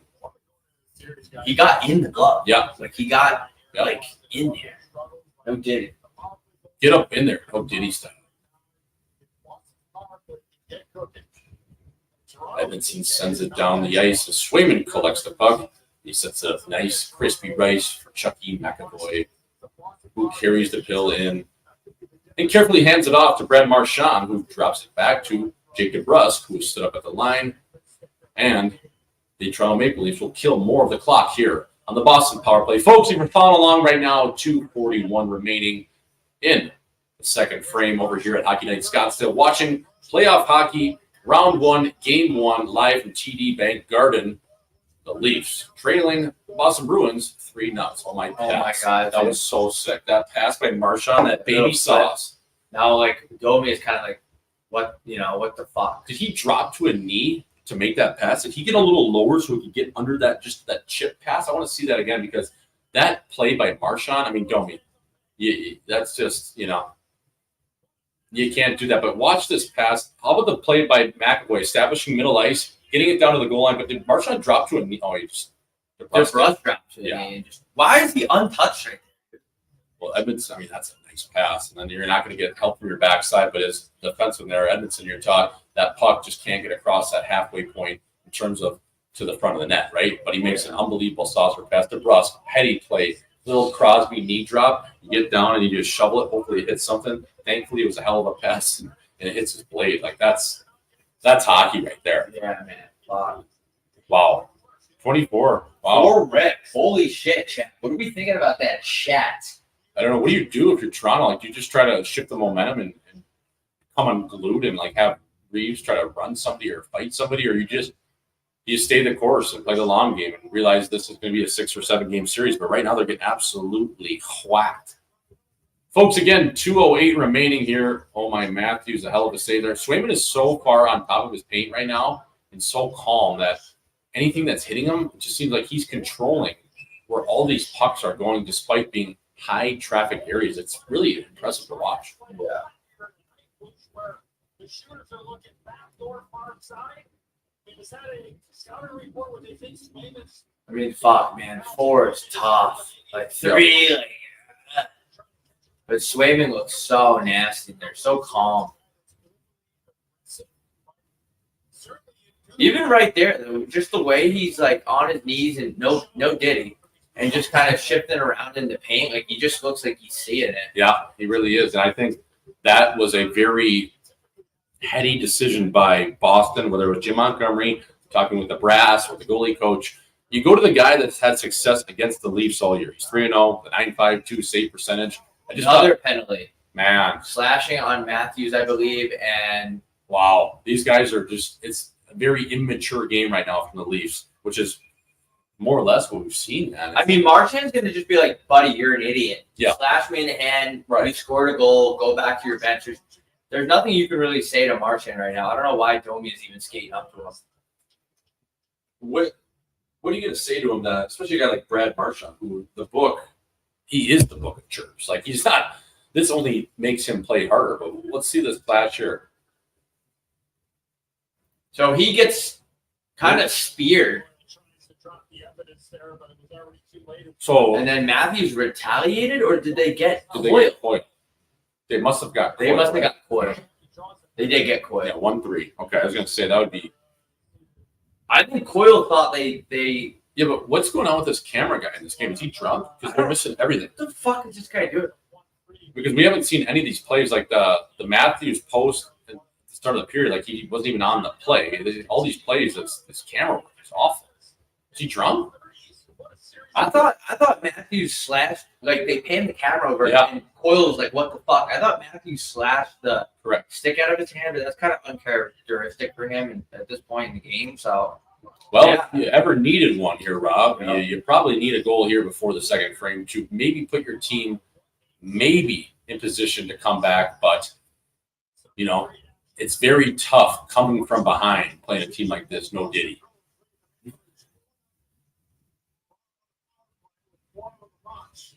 I should have set myself up for that, but it's very hard to come from behind playing against a group of men like this in Boston. No Diddy. That's what I should have said, folks. That would have been better. Anyways, I'm a little hung on the couch today. I mentioned it probably 16 times, but I'm going to stay with it. Again, 1:12 remaining here in the second frame, 1:18, 1:17 on the power play. Again, the Maple Leafs wearing the whites. Man, you need one. If you ever needed one, oh my God. You need one now. Like a needle needs a vein. Mitchie Marner, he puts the Harry Potter cloak on this time of year where he walks around Hogwarts and you can't see him. Yeah, actually, yeah. Like, I love the guy's game. I'm sure he's a good dude, but He is a good dude. as an asshole on the couch that has to be critical and have an opinion that might not be right, that is my opinion or take on this situation. It's just the guy's like, when your captain is Tavares. Now, Tavares is a borderline Hall of Fame player. if not a Hall of Famer. But he just doesn't have that fuck you, he doesn't, he's never committed a sin in his life. I just like those captains that are just have a little criminal. Oh my God. These are the guys that we're talking about before the game. The DeBrusques. Right. The Beechers. These guys have to step up. Look at what DeBrusque is doing on the kill right now. Folks, that's going to be it for the second period. That's all good, Sammy Alpine. Thanks for stepping in. We're going to be back for the third period, guys. Leafs are down 4-0. This is insane. We will be back.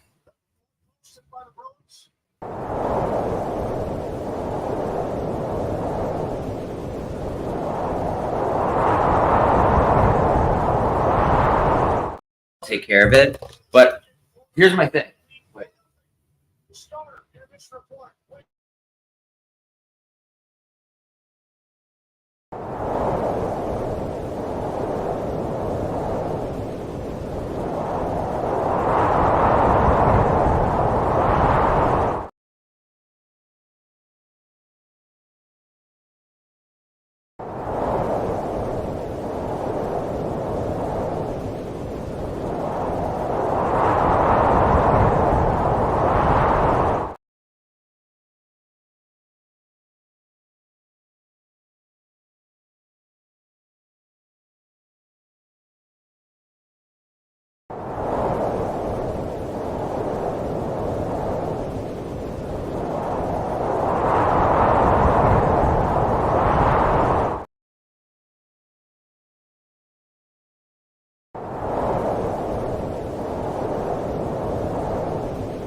Alrighty, folks, welcome back to the third period over here in Hockey Night. Scott still just had a cigarette. Bobby Gucci choking his last marble red down right now as he's out of the office at the moment. But we are back, Swishy, on the call here for the time being, as well as my co-host, Bobby Gooch, a.k.a. the Heat Daddy. Folks, he'll be back and buzzing as we're watching the final frame over here, live from Boston, but more importantly, live from the couch in North Scottsdale, Arizona, to be specific, as we always do. We sit on the couch like a couple assholes. I got a fur suit jumper on right now, velour. Obviously, the staple here at the Swish household. The TJ Maxx painting behind me, the old cacti you're looking at, it is beautiful. It is glorious. Wherever you're following along, again, we are at the 1836 marker of the final frame right now. The Leafs getting absolutely tattooed for Cobb. It's Kevin Shattenkirk. Kind of heard the footsteps coming from his good buddy Ryan Reeves, who they spent 7 odd years with in St. Louis. And hey, we got some life. David Kampf buries one here. So able to ice Swayman, get a goal on the board again, 4-1. Definitely tough to come back from. But what I know, especially playing in some 7-game series, over my days as a middle-of-the-pack, first-round bust player, but it all starts with that footsteps. Shattenkirk heard the click-clack, loses the battle on the wall against Reeves. Low to high, Kampf. And he kind of gets lost in front of the net. And really nice play by number 24, Bobby McMahon, I believe that is, of the Leafs, to get the puck to Kampf. The one-timer, he is able to pop that one home. So 4-1 right now, a little action. Jackson from the Leafs' fourth line, get a live look at Maple Leaf Square. 4-1 right now. Again, going to be tough to mount a comeback. But again, in these 7-game series, like I was going to before I got sidetracked, is you want to build some momentum. You want to get this game maybe as even as you can. Maybe you walk out of this game in the third period, you lose. Hey, maybe it's 4-2, 4-3. But in the third period, you were able to generate some chances. You were able to take some positivity and some momentum going into the next game, because these games are all wars. They're won between the ears. And if you can somehow shift a little bit of momentum, maybe create some doubt, get the Bees feeling not as confident going into game 2, like, hey, man, that third period, we were really on our heels. The Leafs came to play. Yes, we won the game, but the war is what we're trying to win. You kind of have some of those doubts start to creep in your mind versus if you just whack them 5-0 and, it's more or less the same. So the Leafs definitely, they've been in enough playoff series, especially with this core group. They know what they need to do. Obviously, missing a guy like William Nylander tonight, who is out with an undisclosed injury. Folks, again, please let us know where you're tapping in from. David Kampf gets that assist from Ryan Reeves and Simon Benoit, as they're going to get credited for a couple apples on the play. Right now, Leafs coming out flying, similar to what they did in the second period. Obviously, we're down 4-0 at the end of that frame. But in terms of, some life, at least they have it a little bit right now. Getting that goal obviously puts a little pep in your step. Now we have a look at some different lines. We have Austin Matthews playing alongside John Tavares and Mitchie Sheets-Marner. Something that Eddie Olchuk alluded to kind of in between the middle of the second frame was, hey, maybe you got to try these guys together. Just the jam right now ain't working. Domi, Bertuzzi, couple undisciplined penalties, uncharacteristic, trying to get their fellas going. But, anytime you put your good boys down, especially when they capitalize, it's not going to make your coach happy. So, folks, what up, baby? How we doing?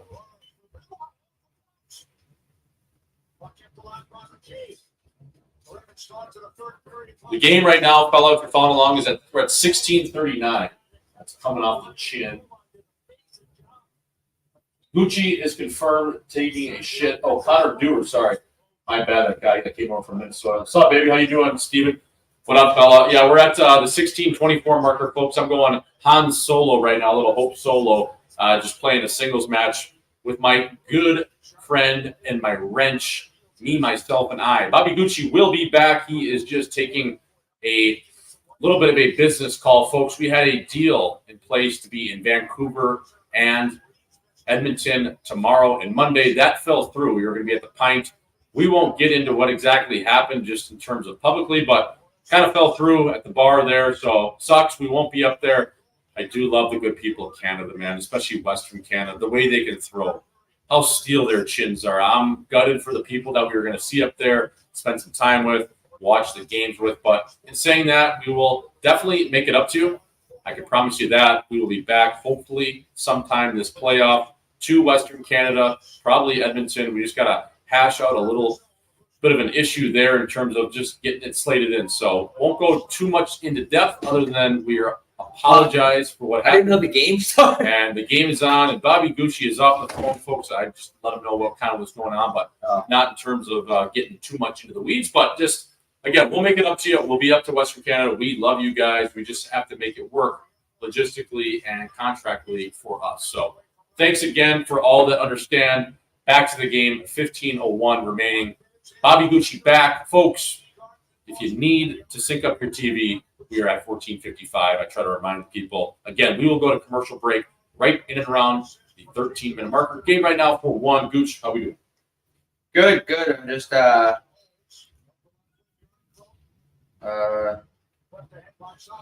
didn't know the game was on. Sorry, but we're back. I gotta tweet out back for the third here. Yep, back for the third here. Settling in, stumbling in. 14:29 remaining. Again, the Leafs, a little bit of life. They get that goal from the fourth line, able to contribute. David Kampf, Ryan Reeves. And that all started with, you know what? Ryan Reeves putting the fear, oh my chin music. Holy. Who just got buried? Nick Robertson picked your head up, fella. That was cheeky geeky. Just had him lined up like a deer coming across the wickets of the crosshairs. My God, fella, how's your chin? Tuck it next time. Jesus. You gotta tuck your chin, dude. You gotta have her tucked. Let her buck. Have her tucked, they say, folks. Oh, my spinorama from Luco, the high-flying Czechman with more tattoos than kills. That is no short of a lie. I think he has over 200 tattoos. So, folks, again, right now, 13:43 as Matt Grzelcyk walks the line like a young Johnny Cash at Folsom Prison. Oh, my soap, that did not feel good. I really want to know what's going on with Willie Nylander because they missed a guy like that, moxie and swag right now, big time.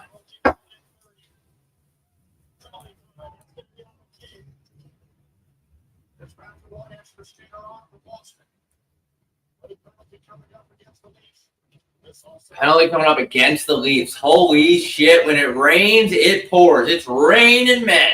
It is raining wrench, and then when it rains, it pours. Shout out to Luke Combs. Shout out to drinking an ice cold beer. Shout out to getting drunk. Shout out to doing stupid shit when you're drunk. Shout out to... Oh, the Leafs scored? Yeah, they did. Who buried? David Kampf had the goal. My chin music. How's your chin, Nick Robertson? We're going to go to a commercial. Gucci, what do we have there, my friend? Chad, what's going on? Nita Hakkinen, Scott, so flag. Hell yeah, baby. Yes, you do. Yo, he daddy in England at 3 a.m, and I could beat the shit out of you if I wanted to. I respect the hell out of the shit talking at 3. Is it really only 3 a.m. in England? Might be, yes. Is it? Yeah. Yeah, I guess that makes sense. But thank you for watching. I appreciate that. Swish, can you speak on the mic? All right. No. Checking in from Nova Scotia. Hell yeah, baby. Nova Scotia in the building. Checking in from Stockholm. Actually, damn, we're fucking worldwide right now, dude. England, Stockholm, Stuzzy. Mike Stuck. The life got crazy. Where did I go? I was on a phone call. I just didn't realize the game was on yet. What up, Mossy? Wait, where did that go? What up, Mossy? FTB, friend of the show, chatter of the show. What up, baby? You get Don Cherry on the show. Could you imagine? Grapes. Imagine having Grapes on here. He'd fit right on the couch here, right in with the boys with his 3-piece suit, straight out of Tommy Bahama. Oh, my God. If we had Grapes on the show, that would be all time. What an all-time Tish. Are you serious? Finally, somebody that actually... Shout out to Real Sports Takes, maybe the only guy with a real profile picture. I love Mossy. Wouldn't miss this for a funeral. I love that Ferta level, my friend. That is exactly why we do this on a Saturday. We put in the man hours just for people like you. So all the love for you, all the love for people that tune in and talk shit with us, man. That's why we do it. Is Ryan Reeves the best bowler tonight?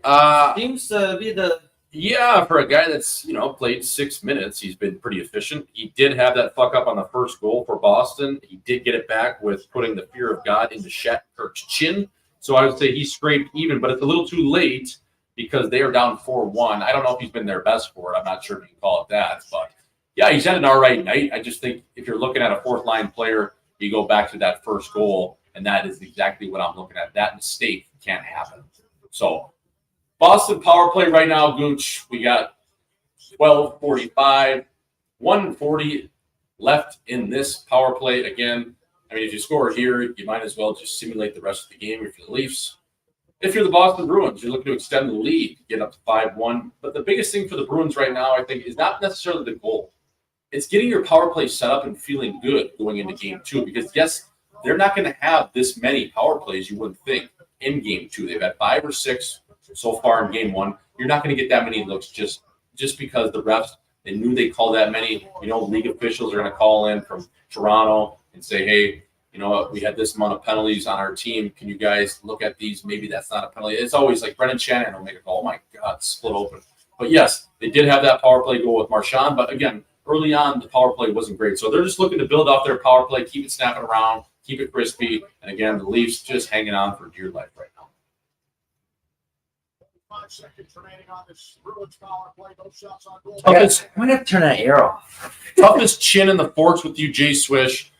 I would say a guy like Andrew Panzarella. I don't know if a lot of folk know who he is who are tuning in, but he led the USHL all-time in fights. He played 5 years in that league, and he came to North Dakota with a granite chin and just threw both ways. I mean, obviously in college you can't fight, but he was one of those guys that was so quiet and so nice. But if you pissed him off, my God, would he snap and just speed bag you. He was like a young Machine Gun Kelly, the way he could throw lefts and rights. So I'd say we had the toughest guy in college hockey for 4 or 5 years on our team, and Andrew Panzarella. You were always safe going out with Pans. A great dude, too. Frederick takes it to the ice by Labruskin. And now Kemp puts the puck ahead for McCabe. 2 Bruins back. Barlow chasing with Kemp, who has the Maple Leafs goal. Folks, again, we have Leafs fans in here. Do we have some Boston Bruin fans? What do we like so far on both sides? Obviously, not a whole lot to write home about from the Toronto Maple Leaf. But if you're a Boston Bruins fan tapping in from somewhere in Mass, I love a good Mass hole that just loves their team. I mean, for a team that lost a lot of good players and didn't add a ton of key additions, you like to really – you're pleasantly surprised with how this game's going, and I think it gives you a lot of confidence going further in the series in terms of you controlling the play, being really good defensively. Swayman's looked great. McAvoy's been solid. It's just been an absolute piss pumping. So if you are one of those fans of the teams, I'd like to hear your takes because I always like to hear what the fans are saying. I like the overreactions, the emotional part of the game. So what do we got, baby? Thoughts on 74 tonight? Kind of him. Yeah, man, he's playing great. He's got a little pep in his step, a little jump in his hump. No ditty. I don't even know what the fuck that means, but yeah, it looks good, man. The Bruins look good.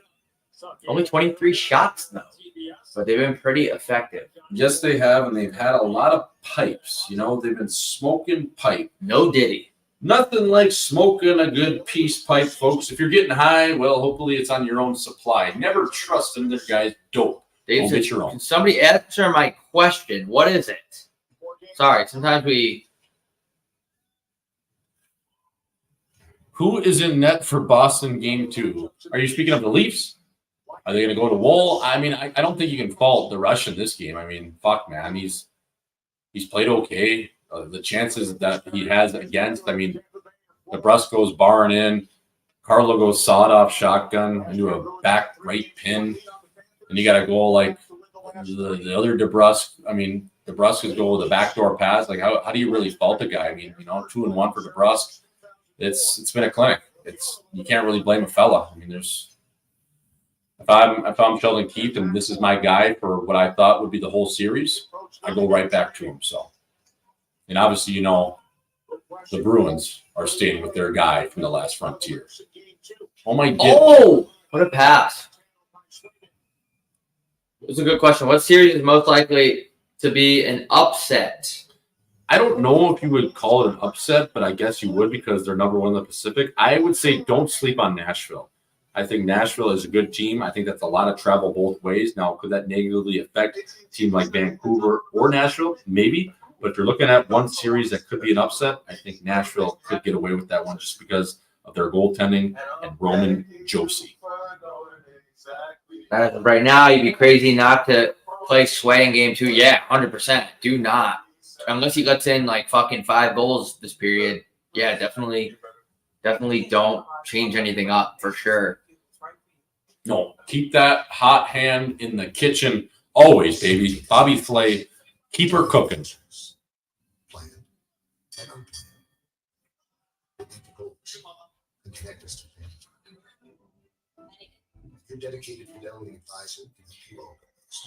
Yeah, no, I don't know. I mean, this is playoff hockey, so I don't think it counts because that big boy fuck you Western hockey is regular season type shit. So I'd just say that this is the playoffs. I mean, obviously you're not going to see that in the Carolina Islanders game. It's more of a snooze fest. Maybe take a nap. Maybe ask your bird to suck on your wrench during it, but maybe go for a walk. But other than that series, yeah, I mean, playoff hockey is regularly like this. So, yep, I wouldn't classify it as Western League big boy hockey or Western Conference, but these teams, you know, they're throwing their weight. There's a lot of hits. That's playoff hockey, as Rob said, baby. As good as it gets. Tampa could beat the wheels off Florida. I do not agree with that. I don't think so, but the Sunshine Fuck Fest, as the boys at Missing Curfew, our boys call it, that series is going to be all time. I would say the most entertaining series, just dating back to a few years ago when the Fuck Fest got out of control. Now it's funny. You see guys on the other side of the Fuck Fest. You have guys like First Swaggy on Florida. You have a guy like Anthony Duclair now playing for Tampa Bay. It's kind of funny how that cross of the little sauces kind of hits those two teams in terms of the Fuck Fest down in FLA. So going to be a great series, high-flying affair. I'm sure Kucherov's going to do something dirty. I'm sure there's going to be, you know, Dumba's going to be running around. All these guys are going to be running around. So I can't wait for that. That is going to be a hell of a match. Anyways, back to the game here, Rob. 9:13 remaining in this game. We have the Toronto Maple Leafs trailing the Boston Bruins. This is live from TD Bank Garden, but more importantly, live from the couch on a Saturday night, bringing you coverage you can't get anywhere else. What a fucking flipper. Zuccarello flip. Yeah, that was an aerial flip. You love that little area of jizz. Brad Marchand collects the puck below the goal line and sends it low to high. Charlie McAvoy, who was not at his coffin corner in terms of being at the point of the blue line. So that sends it all the way down 200 feet as Marchand, man, he's good at that. He just like, when you think you have him lined up, you don't. He just like slips by you. He does a little spin. He dives. He's just an elusive little fox. What are your thoughts on the Bruins starting goaltender in game 2? Well, you got to go to Hallmark, right? I mean, Jim Montgomery, they mentioned about it. Yeah, we have a guy with hilarious names here. Like, look at this guy. Abu al-Baghdadi McDermott. Like the most Irish name after the most, whatever that is. No relation to Curtis McDermott. No relation to Osama bin Laden. No relation to either of the folks. It's just one hell of a hybrid. An Irish dude from Baghdad, born and raised. Anyway, speaking of born and raised, we are getting a look at a couple guys tonight having career games from the Boston area. Oh, look at Pasta. Just dude, think about the Leafs, man.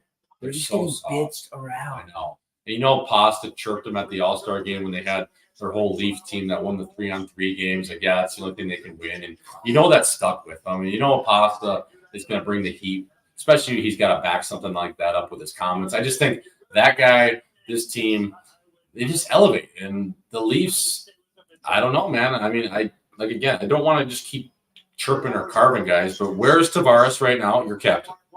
Okay. I haven't even seen Where's Tavares. Holy shit. Where's your captain? Why isn't he emotionally trying to get guys in? Why isn't he? If Marchand was down 4-1 right now, he'd be running around with a chick with his head cut off. Where are these guys? Domi obviously benched for the rest of the period. Bertuzzi. Is he benched? Yeah, hasn't played. So these guys, Sheldon keep clearly sending a message. But then again, it's like, okay, well, who am I going to play? I'm going to play my vanilla captain who's soft serve. And you're going to just, kind of go to the more or less the same. It's like, well, fuck, man. Like, show me something. Like, yeah, Domi and Bertuzzi were over the line in terms of how you want to flirt and play right at that edge of the line. But fuck, man. At least they're trying, They're being a little dumb, but hey. Where is Tavares? Tavares is collecting. He's on the Monopoly board. He's pass and go. Eddie Maroon had a solid game, actually. They liked his game tonight. I think the biggest impact he had was that hit on Lilligren early in the game, which sent him over the Boston boards into their bench. I think that's a big message you send to your team when you do something like that, especially getting a lick on a guy early in the game. So, oh my, Patty Maroon. Oh my God, that hurts right on your fucking back of your neck. Holy fuck on Edmondson. Those guys are boys, too. No friends out here. Well, there's Domi now and Bird. Who are they playing with? Holmberg? Uh-oh. The Leafs are banged up, man. Where's the human clock killer TJ Brody? Is he scratched tonight? I'm not sure if it was Bertuzzi that got this puck. Good play by Yeah, Nylander's out, but and right there, yes, it goes off of Bertuzzi, I believe.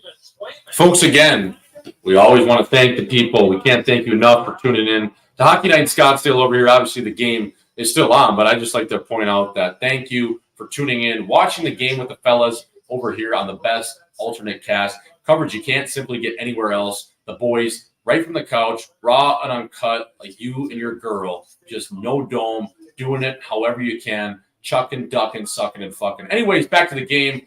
6:21 remaining. Again, Jake DeBrusk having a hell of a game, one of his best playoff games to date.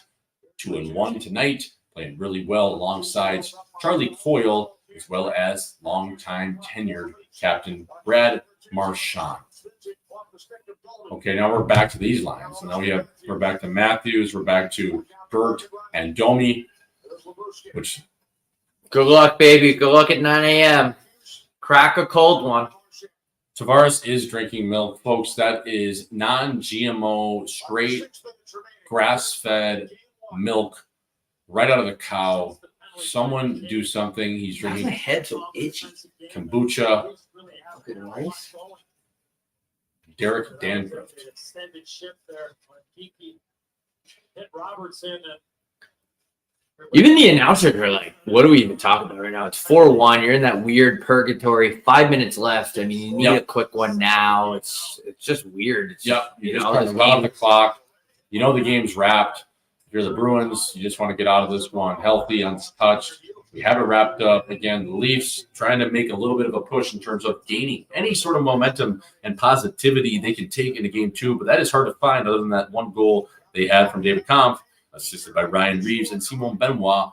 Anyway, speaking of milk, Benoit, a guy that drinks 2 glasses of milk every day before bed, was a hell of an article I read the other week by The Athletic. They continue to do nothing but the best work. Folks, that was sarcastic, and so are you most of the time in the chat. What are we doing, chat? What are we getting at? Again, what up, baby? We got any chance Kuznetsov gotten some extracurriculars? Maybe. Do I do a shot of vodka or a sip of beer? Do a shot of vodka. Yep, always. David Peterson says Tootski. A couple Tootskis, fella. Kenny Albert wishes he had chat to get them through this last 5. Yeah, it's a tough last 5 minutes here.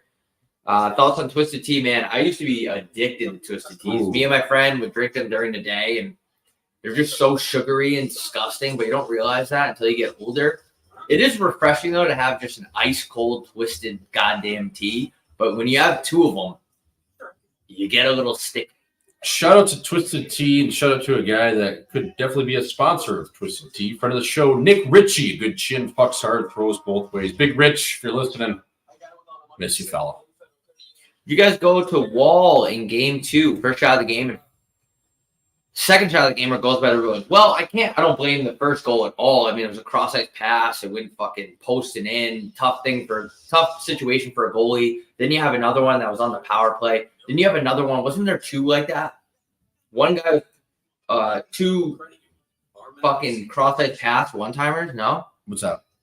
Yeah, I mean, you have the... I don't think it's Samsonov's ball. No, I mean, you had Carlo, the low to high shot where he just took out the fucking hacksaw and sawed one off. You had the play right in front where Marchand threw backdoor sauce to DeBrusk. I mean, the goals they've scored are legit. I mean, the one shot, DeBrusk from a little bit outside, but he went posted in on a screen. It's like, and then the fourth goal, I'm trying to think of what that one was. But, yeah, I it's not Samsonov. It's, you I think if that's your guy and you're Sheldon Keefe and you're at the start of the series, we're going to play this guy and we're going to ride him as long as we feel he's playing up to par, then you go back to him. Now, if you're thinking about splitting time, maybe a little bit, then you can look. But that always goes back to the coaching staff, chats with the goaltending coach. You always have a plan going in of different situations, how you'd like to run it. So depending on what they came up with and what plan they put in place, I'm sure they'll just stick to that. There's so many stoppages in the last 5 minutes, man. It's just like pulling. It's just pulling teeth off a chin, folks. Anyways, 4:48 remaining here in the final frame. We have the Boston Bruins leading 4-1. Game number 1 live from TD Bank Garden as we get looks at Boston's goals again, all coming in the first and second period.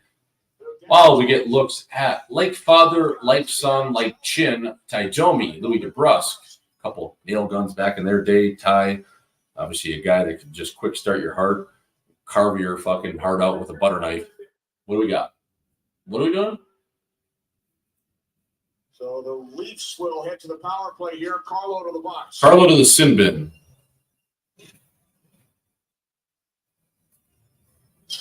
Is that out of play? Oh, that's a tough bounce. Is that on Toronto? Looks like they hit the top of the glass. Yeah. And so you pull Champs out here.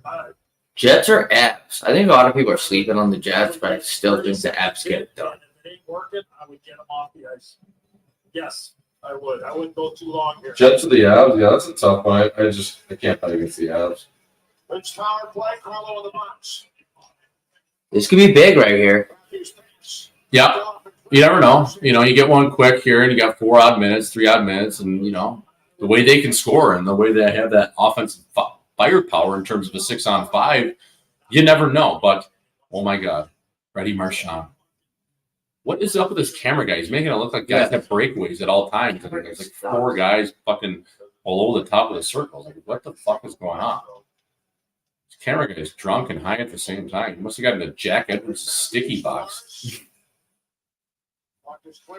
Another 200 feet, and we have another clear for the Boston Bruins, who are playing a very solid game. Rangers a lock tomorrow? Yes. They're playing the Capitals? They're going to sweep them. Oh, yeah. They're going to do the old-fashioned sweep, not the gentleman's sweep even, which is 4-1. It's going to be a full-on whacking. Right up the butt, folks. Speaking of the butt, well, this power play break-in has been straight booty cheeks. Tavares massaging the puck. He looks old. He looks slow. He looks like he needs some more kombucha. Been harping on him tonight. But again, man, give me something. Like, you're the captain, bro. Like, fuck. All right, we got some. We pulled him. Okay. Right. Pulling out early is usually the play. We'll see if it, There was a situation like this a few years ago where the Leafs scored 3 goals like this to tie it. Yeah. I think it was against Tampa. Yep. Tampa's chin. Was it 2 or 3? I think, I want to say 3 total, but there was 1 kind of late and then 2 like very, very late. I don't know. I could be wrong on that. Yeah, and he's going to stay out there probably the rest of the game, brother. Obviously, he's going to stay out for a 2-minute power play. Oh, my God. Bertuzzi almost had a look. That was a horrible play. What are you doing? Jesus, they beat it out. So nails. Dude, Marchand is such a player. He's such a just a hockey player is what he is. Yeah. I mean, that's all he is, man. Just a hockey player. He just lives for these moments. Where is Tavares? I bet you if you Twitter search Tavares right now, I'm going to do it. It's not going to be pretty. Right. No search is found. Matt Barnaby tweeted, Leafs are done. Series is over. Empty cage. That is sayonara. That's a great cookie to get if you're Trent Frederick. You get feeling good. You remember you scored a playoff goal 2 years after the fact, and you don't even remember it was an empty netter. But I had a goal in game 1, on the way to the cup. Trent Frederick ices the game, folks. Speaking of icing, might go get a couple ice things in my drink. Make a stiff one here. Ooh. Still hung, but we'll see if I can battle. This puck actually goes and hits the center of the goal net camera. Yes, it did, Enzo. It hit right on the chin of the camera, right between the uprights. Again, folks, thank you for following along. Hockey Night in Scottsdale brings you coverage you can't get anywhere else right now. 5-1 in favor of the Boston Bruins as we are wrapping up this coverage, wrapping up this game, and always wrap your wrench. Folks, don't go raw dog McGraw. This is not an ad. This is not a Trojan advocate. Just wrapyourwrench.com. Go visit the boys over there as you can wrap your cars and your wrench. 150 to play remaining in this game. We have utter domination from the Boston Bruins. And you know what? I don't know what's going to go on. This might be 4 games. Who knows? The way they played from the inside out, the way the Leafs were vanilla, ice, baby, all night long. I mean, it's the same song and dance every year. I know. It's just, what's the definition of insanity? Doing the same thing over and over again, respecting different results on your chin. And that seems like what they're doing. I mean, if there's not, no, we're overreacting. It's 1 game. Fuck, they could come out the next game, 34 could pot, 3 goals. All of a sudden it's 1-1 going back to Toronto. But if something doesn't shift and, you know, you definitely get doubts it won't, especially the way your captain played. Again, I keep just going, it's your captain, bro. Like, you have to show up. Like, yeah, even if you don't have your legs, you don't have your best, your team's not, you have to do something just fucking to get the boys going. You have to. That's why they pay you the big bucks. That's why you're the captain. Like, you're not making $2 million, man. You're making 11 and a hook. You have to do something. Like, fuck. Run somebody. High stick someone. I don't know. Fuck me. Go after one of their best players. He skated around like he was out there for a morning skate. Yeah, I didn't even see him, not even once. All right, everybody. Thank you for joining in the stream. The stream, kind of an anticlimactic game. Yeah, we thought there would be more hostility. I mean, early on there was a little bit, but just kind of seemed like it was a fad from the Leafs, like it was phony, you know. It just, yeah. And again, we're not Leafs haters. We just call chins. Just let that thing go. All right, guys. Everyone have a great night. Have a safe weekend. We'll be back for more playoff streams. Check our Twitter. Yep. Thank you, folks. Again, it is Saturday night, and it's all right for fighting. Chucking, ducking, and sucking, as I always say. 93-1, Bobby Gucci. We go.